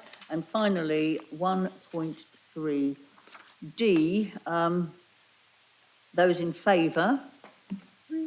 Sorry, Three, Chair. Three in favour. 3 in favour, yes. And those against? 8 against, Chair. Okay, and any abstentions? There are none, so I'm afraid that's lost. Right, so that's what I need to put in front of you. So now we've now got the substantive bit of the report, which so those fall. So we've got the main bit for which the actual recommendations are on page 42 of the first circulation. Yeah, okay. So I'm going to chair and ask you about recommendations A to K, and then the little recommendation Y that popped in the end. It's popped at the end because we didn't want to renumber everything else. That's right, isn't it? Is that fair? Oh, Councillor Porras, sorry. We've asked for voting parts, not just on each section, please, because as I've already said, I support some of it, but not all of it. So just under each heading, so rent reviews, if you see what I mean. So not each paragraph. I'm not. Things say, well, rent review and then revenue, yes? Okay, fair enough. We'll do it that way. So it's 2 points in effect, isn't it? 2 parts of this bit, yeah? Okay then. Is that acceptable? Sorry, so A to G including Y, and then the balance. Yeah.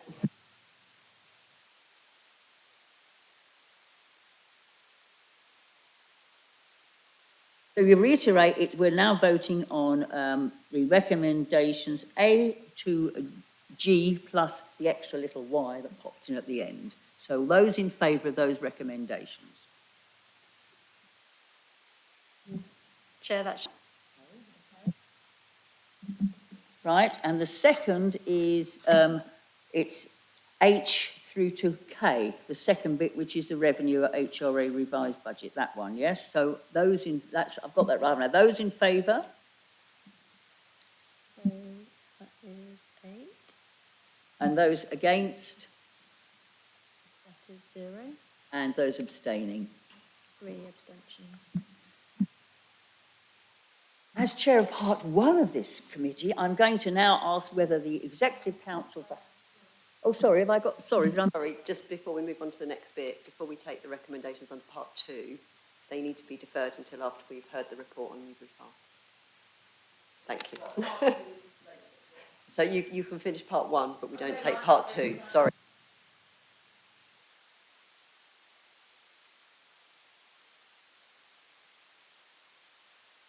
Right, those in... Yeah, so Councillor Bird, do you approve all the recommendations that we have just passed in part 1? I do, Chair. Thank you. And Thank you. We'll need a break. Anybody want a break now? That could be unanimous, and I don't have to put it to a vote. Thank you very much. Shall we have what? How long shall we have? Can't we finish the votes? Do you want me to finish? We can't till we've done Newbury Farm.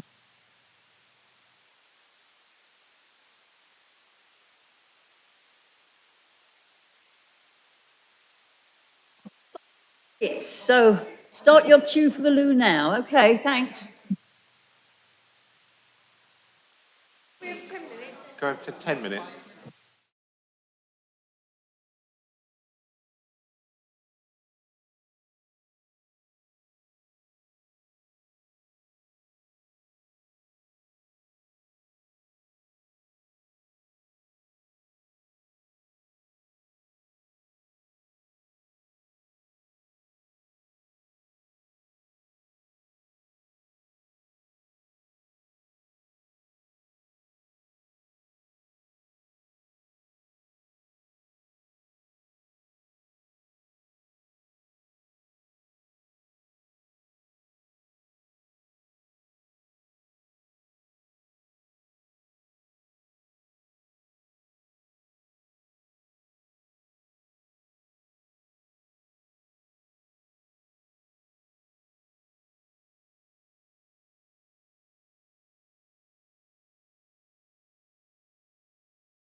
And then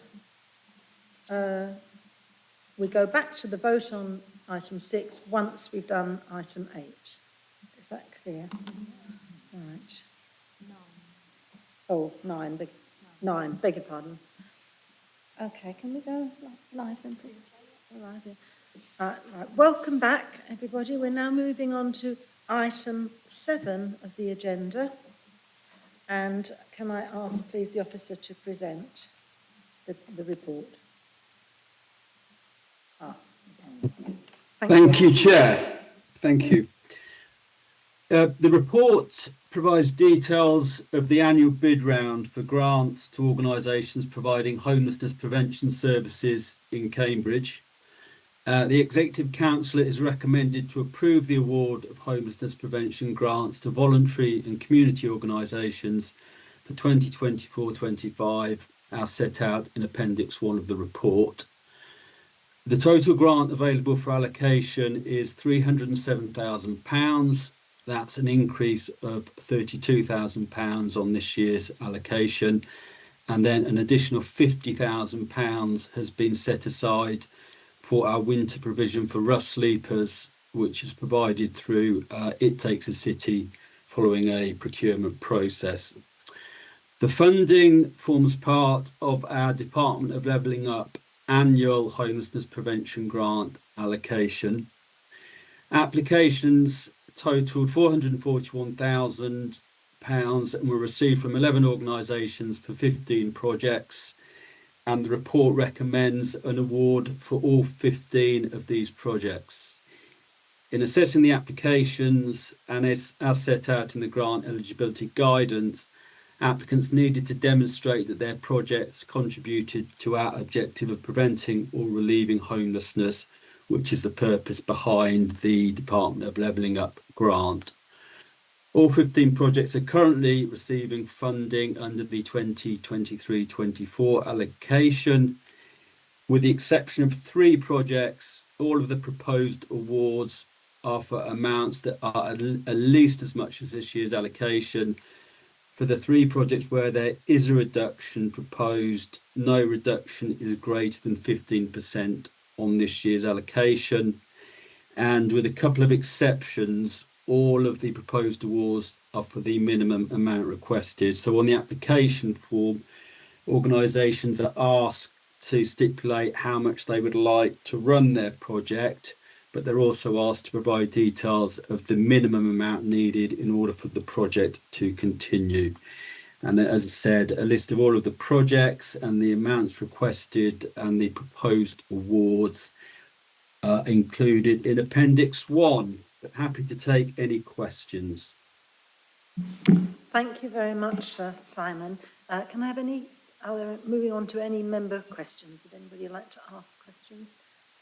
Diana? It's not a question. I always like to make a comment. I think great to see all the awards. I'm particularly pleased to see that the Cambridge Women's Resources Centre will be able to employ another person a bit longer to actually particularly focus on women's homelessness. I think that's a really good development, and I think it's something we need, particularly as I know the Resource Centre has in the past dealt with women on probation, or often in the homelessness group, and perhaps that will also add to that. So I welcome that particular one. I welcome them all, but I particularly like that one. Thank you. I don't have a vote. I just want to express my liking for it. Thank you. Thank you very much, Diana. Yes, I think we all acknowledge that women are a particularly vulnerable group in this situation, and it's very welcome indeed. Councillor Robertson, and then Councillor Porra. I wanted to ask about the increase in grants for it's on page 161. The increase in grants for the management of the 22 modular homes. Now, we've been very successful in providing these homes, or we're told that they're very much in demand by the people who are living in them.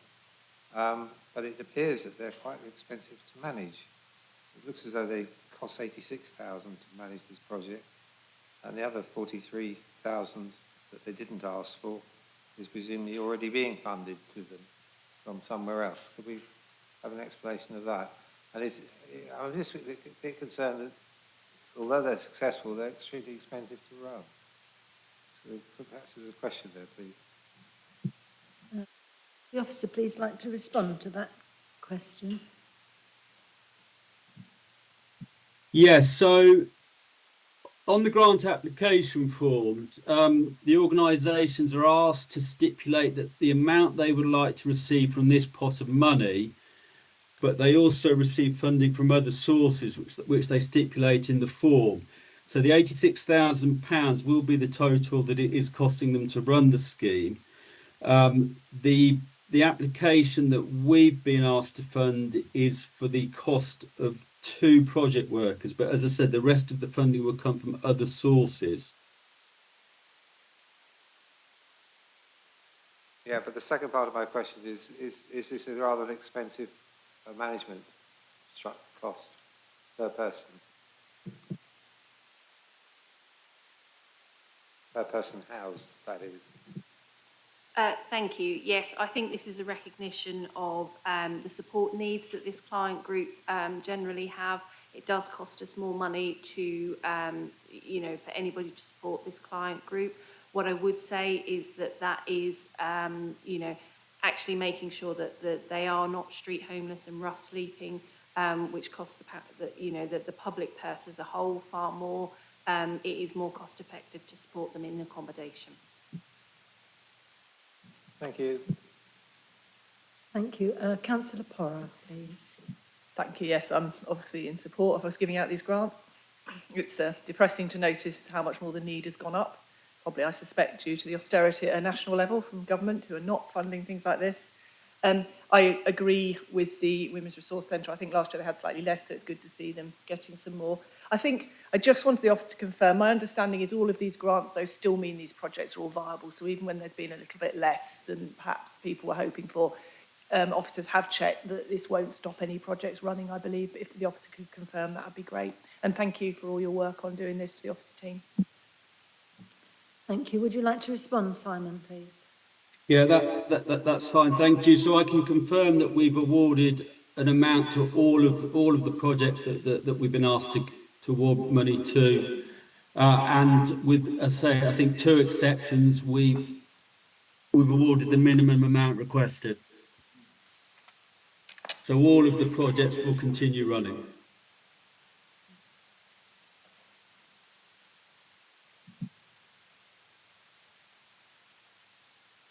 Thank you very much. Do we have any more questions from members? No? Well, thank you very much for that report and for your work on this. So we're going to move to the vote. And we need to do it in... Yes, thank you. Councillor Robertson has given a declaration of interest, so we have to take... Yes, I think I'll abstain from the whole lot, actually. It's the easiest way of dealing with it. Oh, thank you very much. Yes, that will probably make it easier. In which case, we can take it as one vote, and we register that Councillor Robertson abstains because he is conflicted. It's page 155, 156 is the recommendations, and we are asked to approve the award of homelessness prevention grants to voluntary and community organisations for 2024-25, as set out in Appendix 1. Could I have all those in favour, please? That's 7 in favour, Chair. Are those against? None, Chair. And we have 1 abstention. So that concludes item 7. So we're just now going to take the stream off for a moment just to sort out the chair position.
Thank you. Can I please ask the Executive Councillor for Homelessness and Housing to approve item 7, recommendation? Thank you, Chair. Yes, I do approve. Thank you. And thank you for all the hard work, Simon, on this. Thank you. Yes, thank you very much.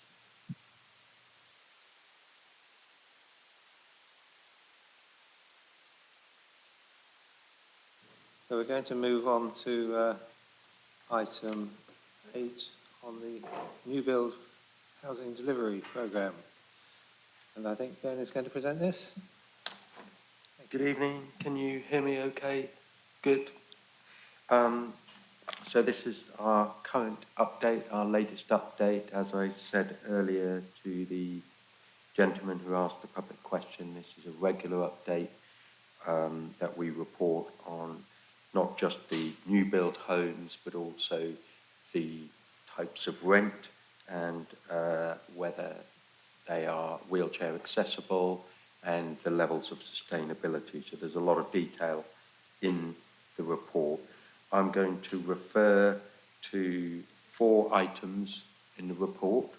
So the first item, page 170 to 171, just to confirm the numbers, 852 new build homes have been completed across 18 sites under the City Council, with 458 being net new council homes. So we do distinguish between net and gross there. So we're talking about replacement homes. Since January 2023, 243 new build affordable homes have been completed, and that's across a number of sites. So finishing off Mill Road and Cromwell Road, the first homes at the Meadows development, Campkin, which is the full development there, Clark Maxwell, Colville 2 and Histon Road. And I'm pleased to report that I hope that at the next HSC in June we'll report another 75 at L2 and 21 passive house pilot schemes, but we'll wait and see until we can report in June, but that's likely to come forward.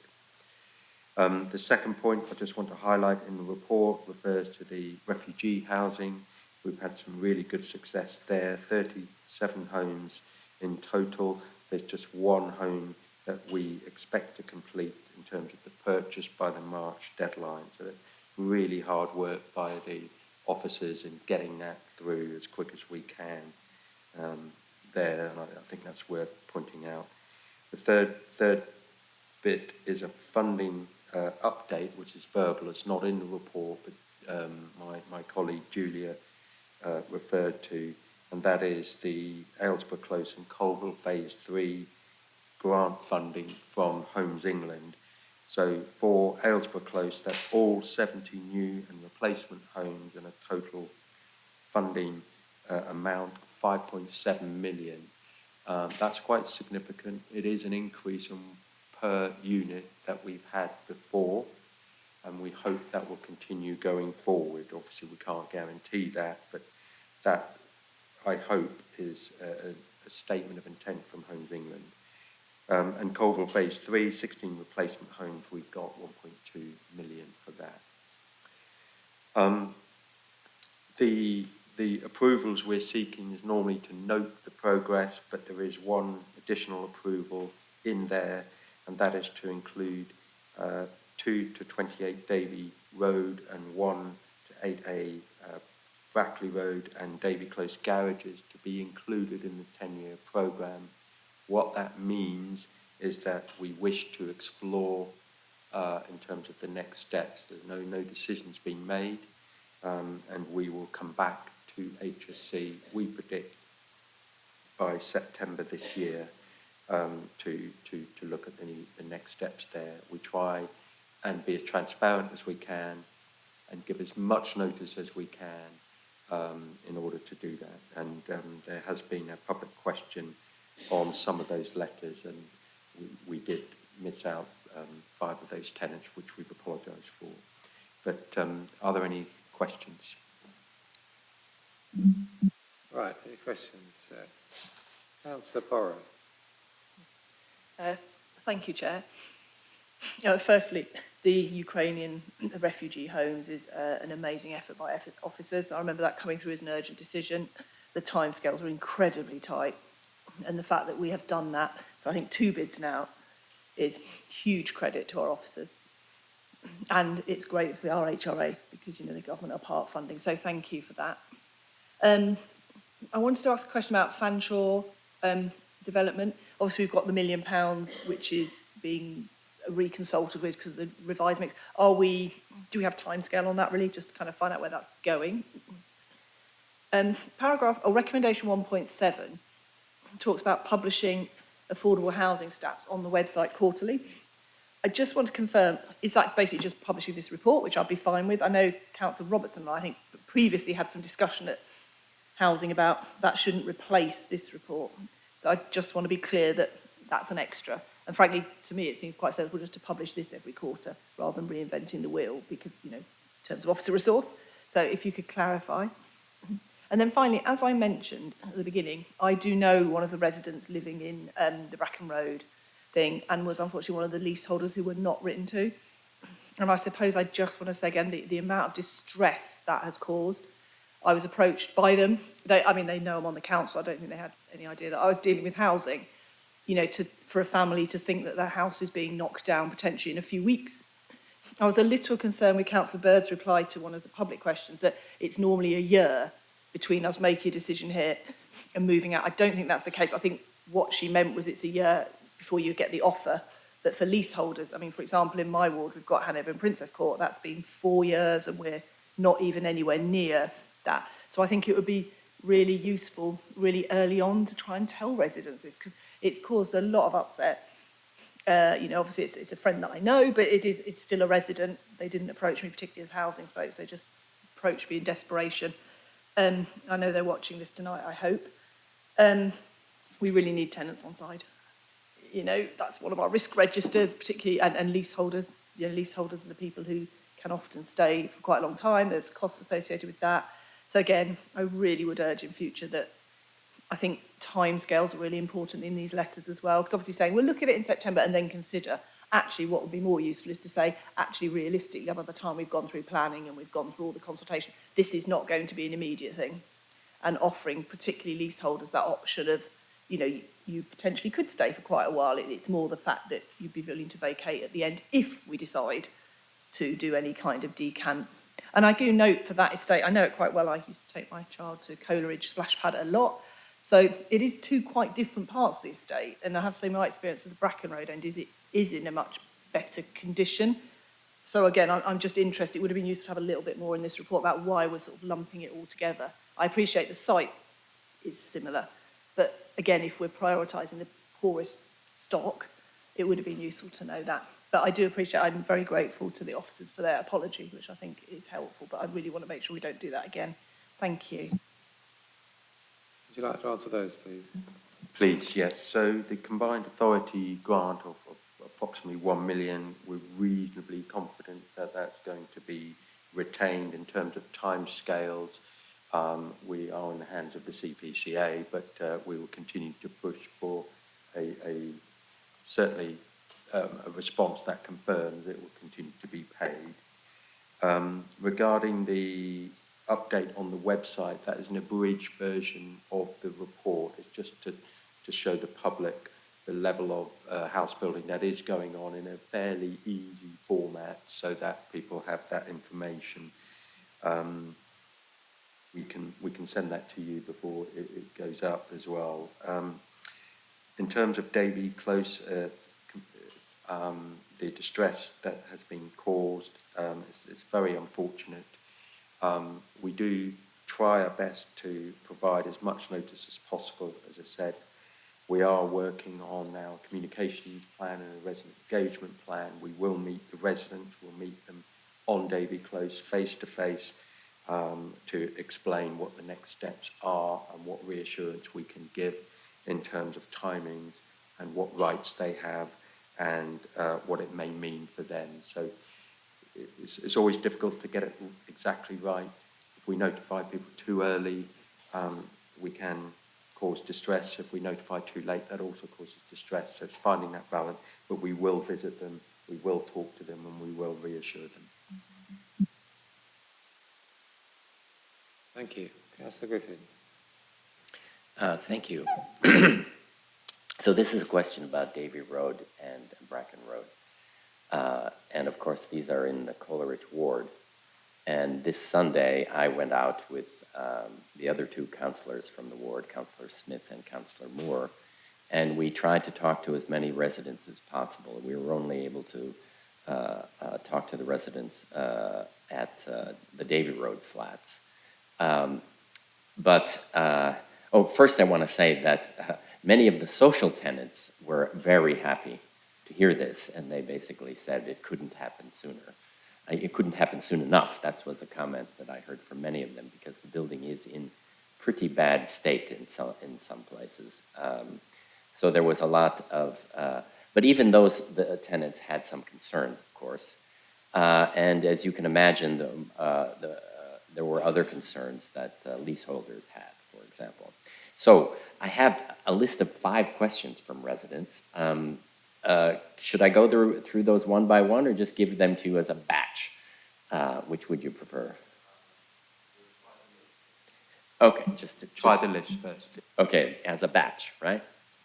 Okay. So the first one was quite a few residents were surprised because they sort of suspected this was going to happen eventually, but it seems to have been brought forward. And the question was, why was it brought forward now?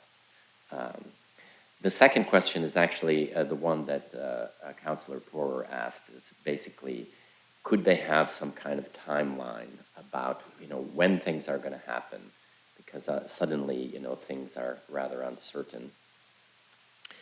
Now, the third question has to do with leaseholders, and also we have several residents who are in various stages of right to buy. Some have just started the process, and some are just finishing the process of right to buy. And of course, we have some leaseholders, and at least one that was just moved there from Fenshaw Road.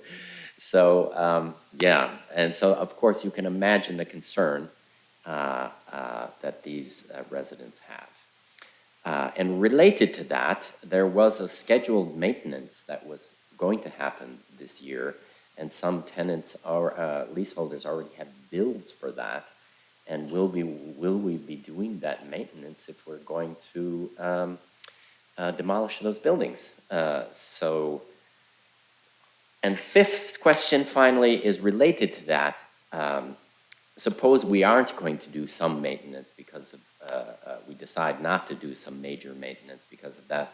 There's still some very urgent maintenance that needs to be done, like today, due to mold and leaks and unstable ceilings and so on. These things take a long time for people to be moved out and stuff. And in the meantime, people are living there, and there are some urgent repairs that need to be done as soon as possible. So thank you very much. Those are the 5 questions that residents asked. Okay, may I answer, Chair? Yeah, so I'll answer the last question, because that's actually quite perhaps the most important. There is a schedule of maintenance work that is planned, and what will go ahead is the urgent maintenance work, anything related to fire or anything serious related to damp. That work has to proceed regardless of any decision made. So residents can't live in an unsafe home. So that will go ahead. That is partly linked to why we have notified residents that the scheme may be brought forward, is that there is a cost attached to that to leaseholders. And so what we are looking to do is in September this year, there will be a decision or not, we hope, on the next steps if there is redevelopment, but also what the cost may be to leaseholders in terms of maintenance. Now, wrapped up in that is the council will have to make a decision on what that means for leaseholders, because clearly paying money to which it could be a potential redevelopment, that's quite a difficult cost to bear. So we acknowledge that. So this gives us a bit of breathing space in order to make those sensible decisions to reach out to leaseholders. In terms of leaseholders themselves, part of our engagement plan will be talking directly to leaseholders and reassuring them of their rights, and they do have rights, in terms of the next steps. And of course, that question will come up, as it did on Hanover and Princess, the maintenance costs that they have to bear, and we will have to answer those questions. In terms of right to buy, I don't think I can comment on anything specific, but we are aware and we'll have to address that directly with the leaseholders in question, or the tenant, soon-to-be leaseholder in question. So we have a list of people we will need to see quite quickly to, again, go through the timelines, what that means when they're in the middle of that. And of course, we will make contact with the resident that's moved from Fanshawe as quick as we can. I think that's a matter of priority. So to sum up, in terms of the timeline, we will produce a timeline which will be indicative. It can happen quite quickly in terms of moving. It can also happen quite slowly. So we'll do an indicative timeline on what the next steps will be, what the engagement will be, and when we will meet the residents. And we'll do that in a matter of weeks and get that out as soon as we can so people are aware. I think that's answered all 5 questions. Is that okay? I think so. Thank you. Just a clarification. You said that people are going to go out and talk to the leaseholders and people engaging in right to buy. Can you predict how quickly, when will that happen? How soon? Well, I think we would say a matter of weeks. So I would like to hope we conclude the visit, as it were, not the outcome, within the next 4 weeks. We want to do that as quick as we can because it is distressing. We acknowledge that. Thank you. So, Councillor Bora, you wanted to ask something? Thank you. Just picking up on Councillor Griffin, the sooner the better. Because I think particularly the leaseholders who were affected and the tenants who had to tell them about it, not realising they haven't been told. You know, people are wondering if their kids have got places in schools, you know, are they going to be... And hopefully they're not, but I think I would really hope that... I'm not suggesting a timescale for this particular development, but maybe at least something to say, indicative times. I know from Hanover and Princess, we've known in my ward from quite early on, you know, planning takes X number of months, pre-app takes this long, you know, and I think obviously for tenants, certainly I would support, as we have for all the others, that they're offered, you know, the band-aid priority and able to move, which I think happened, hopefully the Vice Chair will confirm quite successfully in Hanover and Princess. I think that's part of our conditions now, isn't it? I think we've done that because last time we had to change it. But I just think it's that reassurance. And again, you see with Eakin Road as well, residents perhaps weren't communicated with early enough, ahead of steam builds up because people aren't fully understanding of it because we haven't told them. You know, and you can see tonight with Eakin Road, people have obviously discussed it, officers I assume have engaged. Some of the tenants, I'm looking at Councillor Tong here, are more understanding of some of the issues, which they weren't previously, and we have to be on the front foot for this. So I would urge the ruling group as well to give officers the resource to do that. Because obviously I appreciate officers defending it, but obviously, you know, you're running it, so please do that. Thank you. Question, I don't have a vote, but I've been through the process of living in a Hanover Court, which was redeveloped. It's going to be redeveloped. I've been through this process, and the key thing, it seems to me, is communication. Now, if you make the decision tonight, I think you must write very quickly a general summary saying this decision is now taken in principle, and these are the next stages. Now, we've got a wonderful team that actually help and assist people, and I could give you some lovely tales of the work they've done to help people move. We're not at that stage, but people do need to have it kind of mapped out, not just a timeline, but those questions: what happens to me? What, you know, where will I go? Well, in this thing about band-aid, you don't need to put that down, but you need to give people a sort of a general idea, so they're, especially because there has been some muddle around this, which we've all apologised for. And I have to say, it was Lulu who raised the issue of the tenants not getting it, and I then raised it with Ben at a meeting, which is why there was that. I think that's why that happened, but that's because people had the tenants, the people living there had their ears to the ground. But of course, you as officers can't always have that. So I think it's important to send something out pretty quickly, explaining it's taken place, and then perhaps just mapping out. No, don't have timelines, just get an idea of the process, because the last thing is sitting there not hearing anything at all, even though that's beneficial not to hear anything at all. You don't hear anything at all. Much better to say there's, this is happening, or there's no update, to hear nothing at all. Thank you. Always useful to have personal experience to pass on to us. Thank you. Councillor Tom. Oh, sorry, it's a little bit, I guess, delayed now, but I was just going to reiterate what Councillor Poore was saying about how important it is to be on top of things. I think bad sentiment tends to snowball and it leads to miscommunication, which leads to further theories, which then in turn compound. And yeah, it's really important that communication is really solidified as quickly as possible, basically. May I? Yes, please. Yeah, just completely acknowledge all the comments made. We're listening, and we will contact the tenants and leaseholders as soon as possible and reassure them. I can promise you that. Thank you. All right, in that case, let's go to the recommendations, which are hiding from me.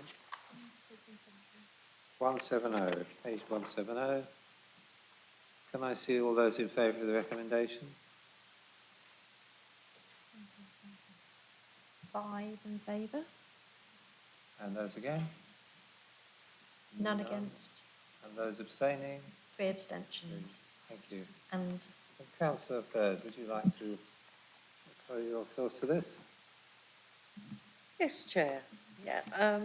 Just to say that I'm so pleased how we're doing with the house building. It's so important. We've still got a lot of people on the housing waiting list, so the more we can build, the better. So we ask the government to give us more money to build. Thank you, Chair. Thank you. All right, we'll move on to item 9, which is the purchase of the Newbury Farm, Walks Coswell, page 193. And this is you again, Ben, is it? Okay, just checking you can still hear me. Good. So I will highlight the key points of the report with the page numbers. So what we are seeking is approval of 15.2 million for the purchase of 60 homes. I think it's important to note this piece of land was bought by KIP at an agreed price 2 years ago from this land. This land is the County Council's development arm.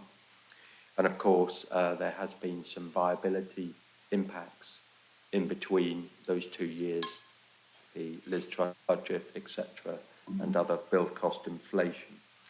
That's just a bit of context to some of the other points I'll mention. The site is, in terms of there are 3 phases in this area. We're looking at phase 3. The phase 2 is being retained by this land, and you may remember at the last HSC, the council is purchasing the affordable housing on that phase called Adiva Park. So phase 3 is Newbury Farm. Planning application will be made by KIP. We think February 2024, and that will be for 150 homes with 60 affordable homes to be delivered. What I would refer to you is in terms of the tenure breakdown, so that's 3.9 to 3.11, page 196. That gives you the breakdown in terms of the housing, so that's 45 homes at 60% market rent, and we are purchasing another 15 homes at 80% market rent. And just to note, this is very close to Addenbrooke's Hospital, and there is also a need to provide sub-market rent for local workers as well, such as junior doctors, nurses and so on, and Addenbrooke provides that opportunity. There is a note in the report that the original desire was to have 15 shared ownership. We are undertaken a deed of variation to have that switch to do intermediate rent, the 80% market rent for that. There is some commercial space on the site, so page 197 or page 203. 203 is a bit easier to look at. There's Block B and Block C. Block B is the commercial space. Now that will be built by KIP.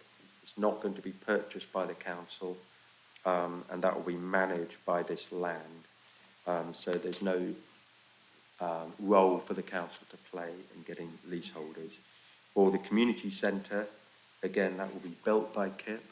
It's not part of this purchase, and it will be managed by this land, and that's in Block B. There's been a fair bit of consultation on this site.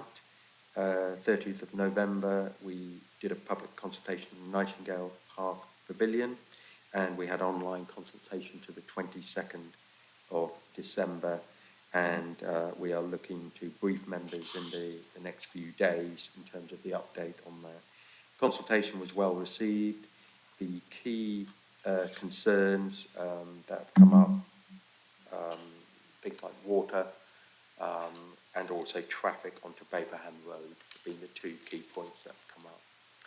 There are areas of play, 5 areas of play. There's one that's a specific play area which is in the middle of the site, and there are cycle connections through the site as well. There's no decanting involved in this. It's a greenfield site, and in terms of the programme, we are expecting planning submission 24 in February. With fair wind, we might expect late summer 24 planning approval, start on site soon after this year, and then we hope to complete by autumn 27. I can take any questions. Anna, what would you like to ask? I have a question. I want, with all the new build sites, this particular one, because I'm not decanting, so we're actually getting new people possibly into Cambridge.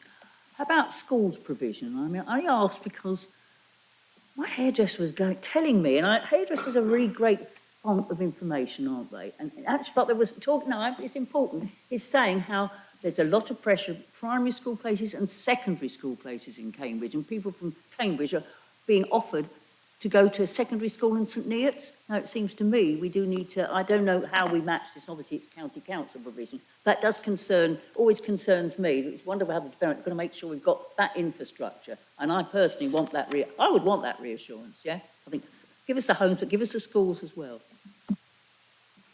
Yes, so it's probably worth just explaining the planning position. There was a master plan submitted by this land for the 3 phases.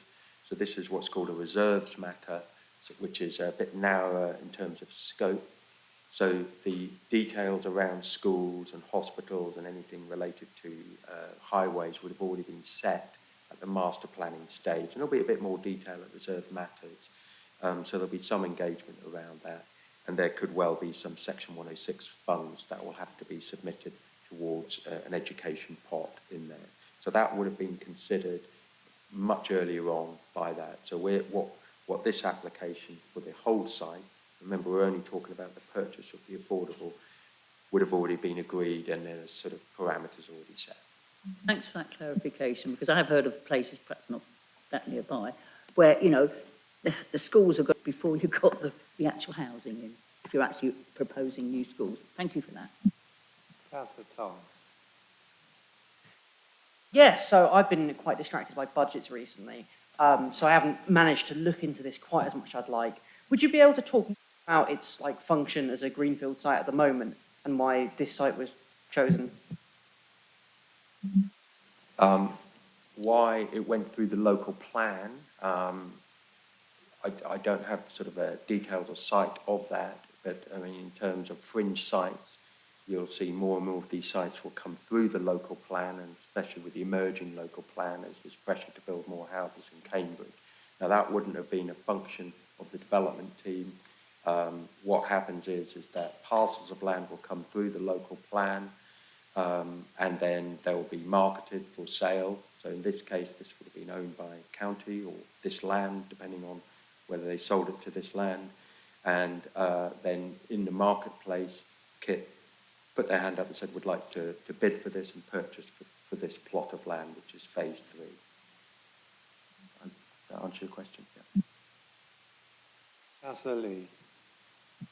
I just have 2 questions and 2 kind of, well, 3 questions actually in one note. So firstly, I'm really glad to hear that the community space will be on site rather than off site, as we kind of discussed previously. The questions I have are the houses going to be built to a passive house standard? The water use per person that is anticipated, are we aiming for the council's standards? And lastly, the playground that was mentioned, will that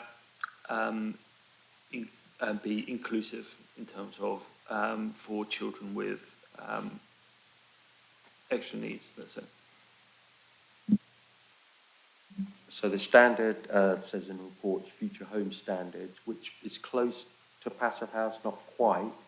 And this is where the viability issue I referred to. So had the land been purchased a year ago, or indeed, or we exchanged 2 years ago when we agreed the deal, then the viability might have been met. The viability standards might have been very different. As it stands, there is an increase in cost, so we will go for future home standard. That's not the end of the story. We are looking to gain funding from Homes England. Again, I stress it's not guaranteed. Part of that funding will be to uplift the sustainability standard. That's our aim. So I would urge, watch this space. I hope to report back with some more good news on Homes England funding. Regarding the water, that is an absolute. It's sub 100. We've gone in at 99 in terms of our approach for the affordable housing element of it, and that's regardless of Homes England funding or not. That's something we just have to achieve given the water situation in Cambridge. The question about the playground, when you say inclusive, it's not gated or closed. It's open to all. If that's what you mean. If you mean accessible in terms of wheelchair accessible, then I would expect it to be, but I can double check and get a response to you on that. That would be appreciated. Thank you. Councillor Swift. Thanks, Chair. Yes, this is following on from Councillor Councillor Lee's question about provision of community space. And I wondered if you could just tell us a bit more about the community space in this development project, since that's incredibly important for, especially for young people and for people working in Addenbrooke's. Thank you. So the provision of the community space was either off-site or on-site, and it's slightly out of our hands in terms of what approach this land wanted to take. They have agreed that the community will be on site, and that will be built by Kit, and effectively built bricks and mortar to a specification they desire, and then the keys will be handed over back to this land. That's not the end of the story. As part of the planning process, they have to submit a business plan of who will operate it, what services they will provide. That's been cited by our team in the council who've commented back on that. So there is provision that for classes and obviously people renting rooms and for a cafe in there. So it's quite a good provision for what they want to provide for that community. So we're really pleased about that. On the other hand, I should just stress, the council isn't running it. It will be organised and maintained and run by this land. And so I would urge, if there's queries around who will operate it or around how they'll maintain it, that needs to be directed to this land, perhaps via county councillors on that, just to make sure that end of the management is successful. Thank you very much. Yeah, we have to be very careful with this land. We had some problems with this land in relation to Milton Road Library in the past, so we'll keep an eye on. Sorry, I was just saying that we had difficulties with this land in relation to Milton Road Library, and so we'll have to keep a keen eye on what they actually deliver. Thank you. Nobody else got any questions? No? Okay, let's go to the vote then. On page 194, see the recommendations. Can I see all those in favour?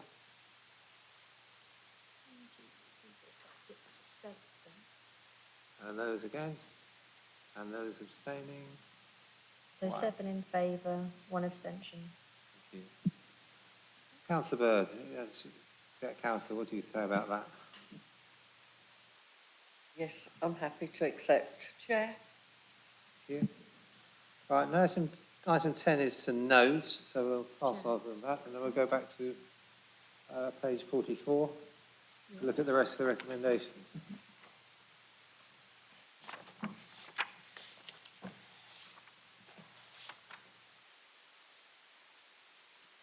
This is where we got to.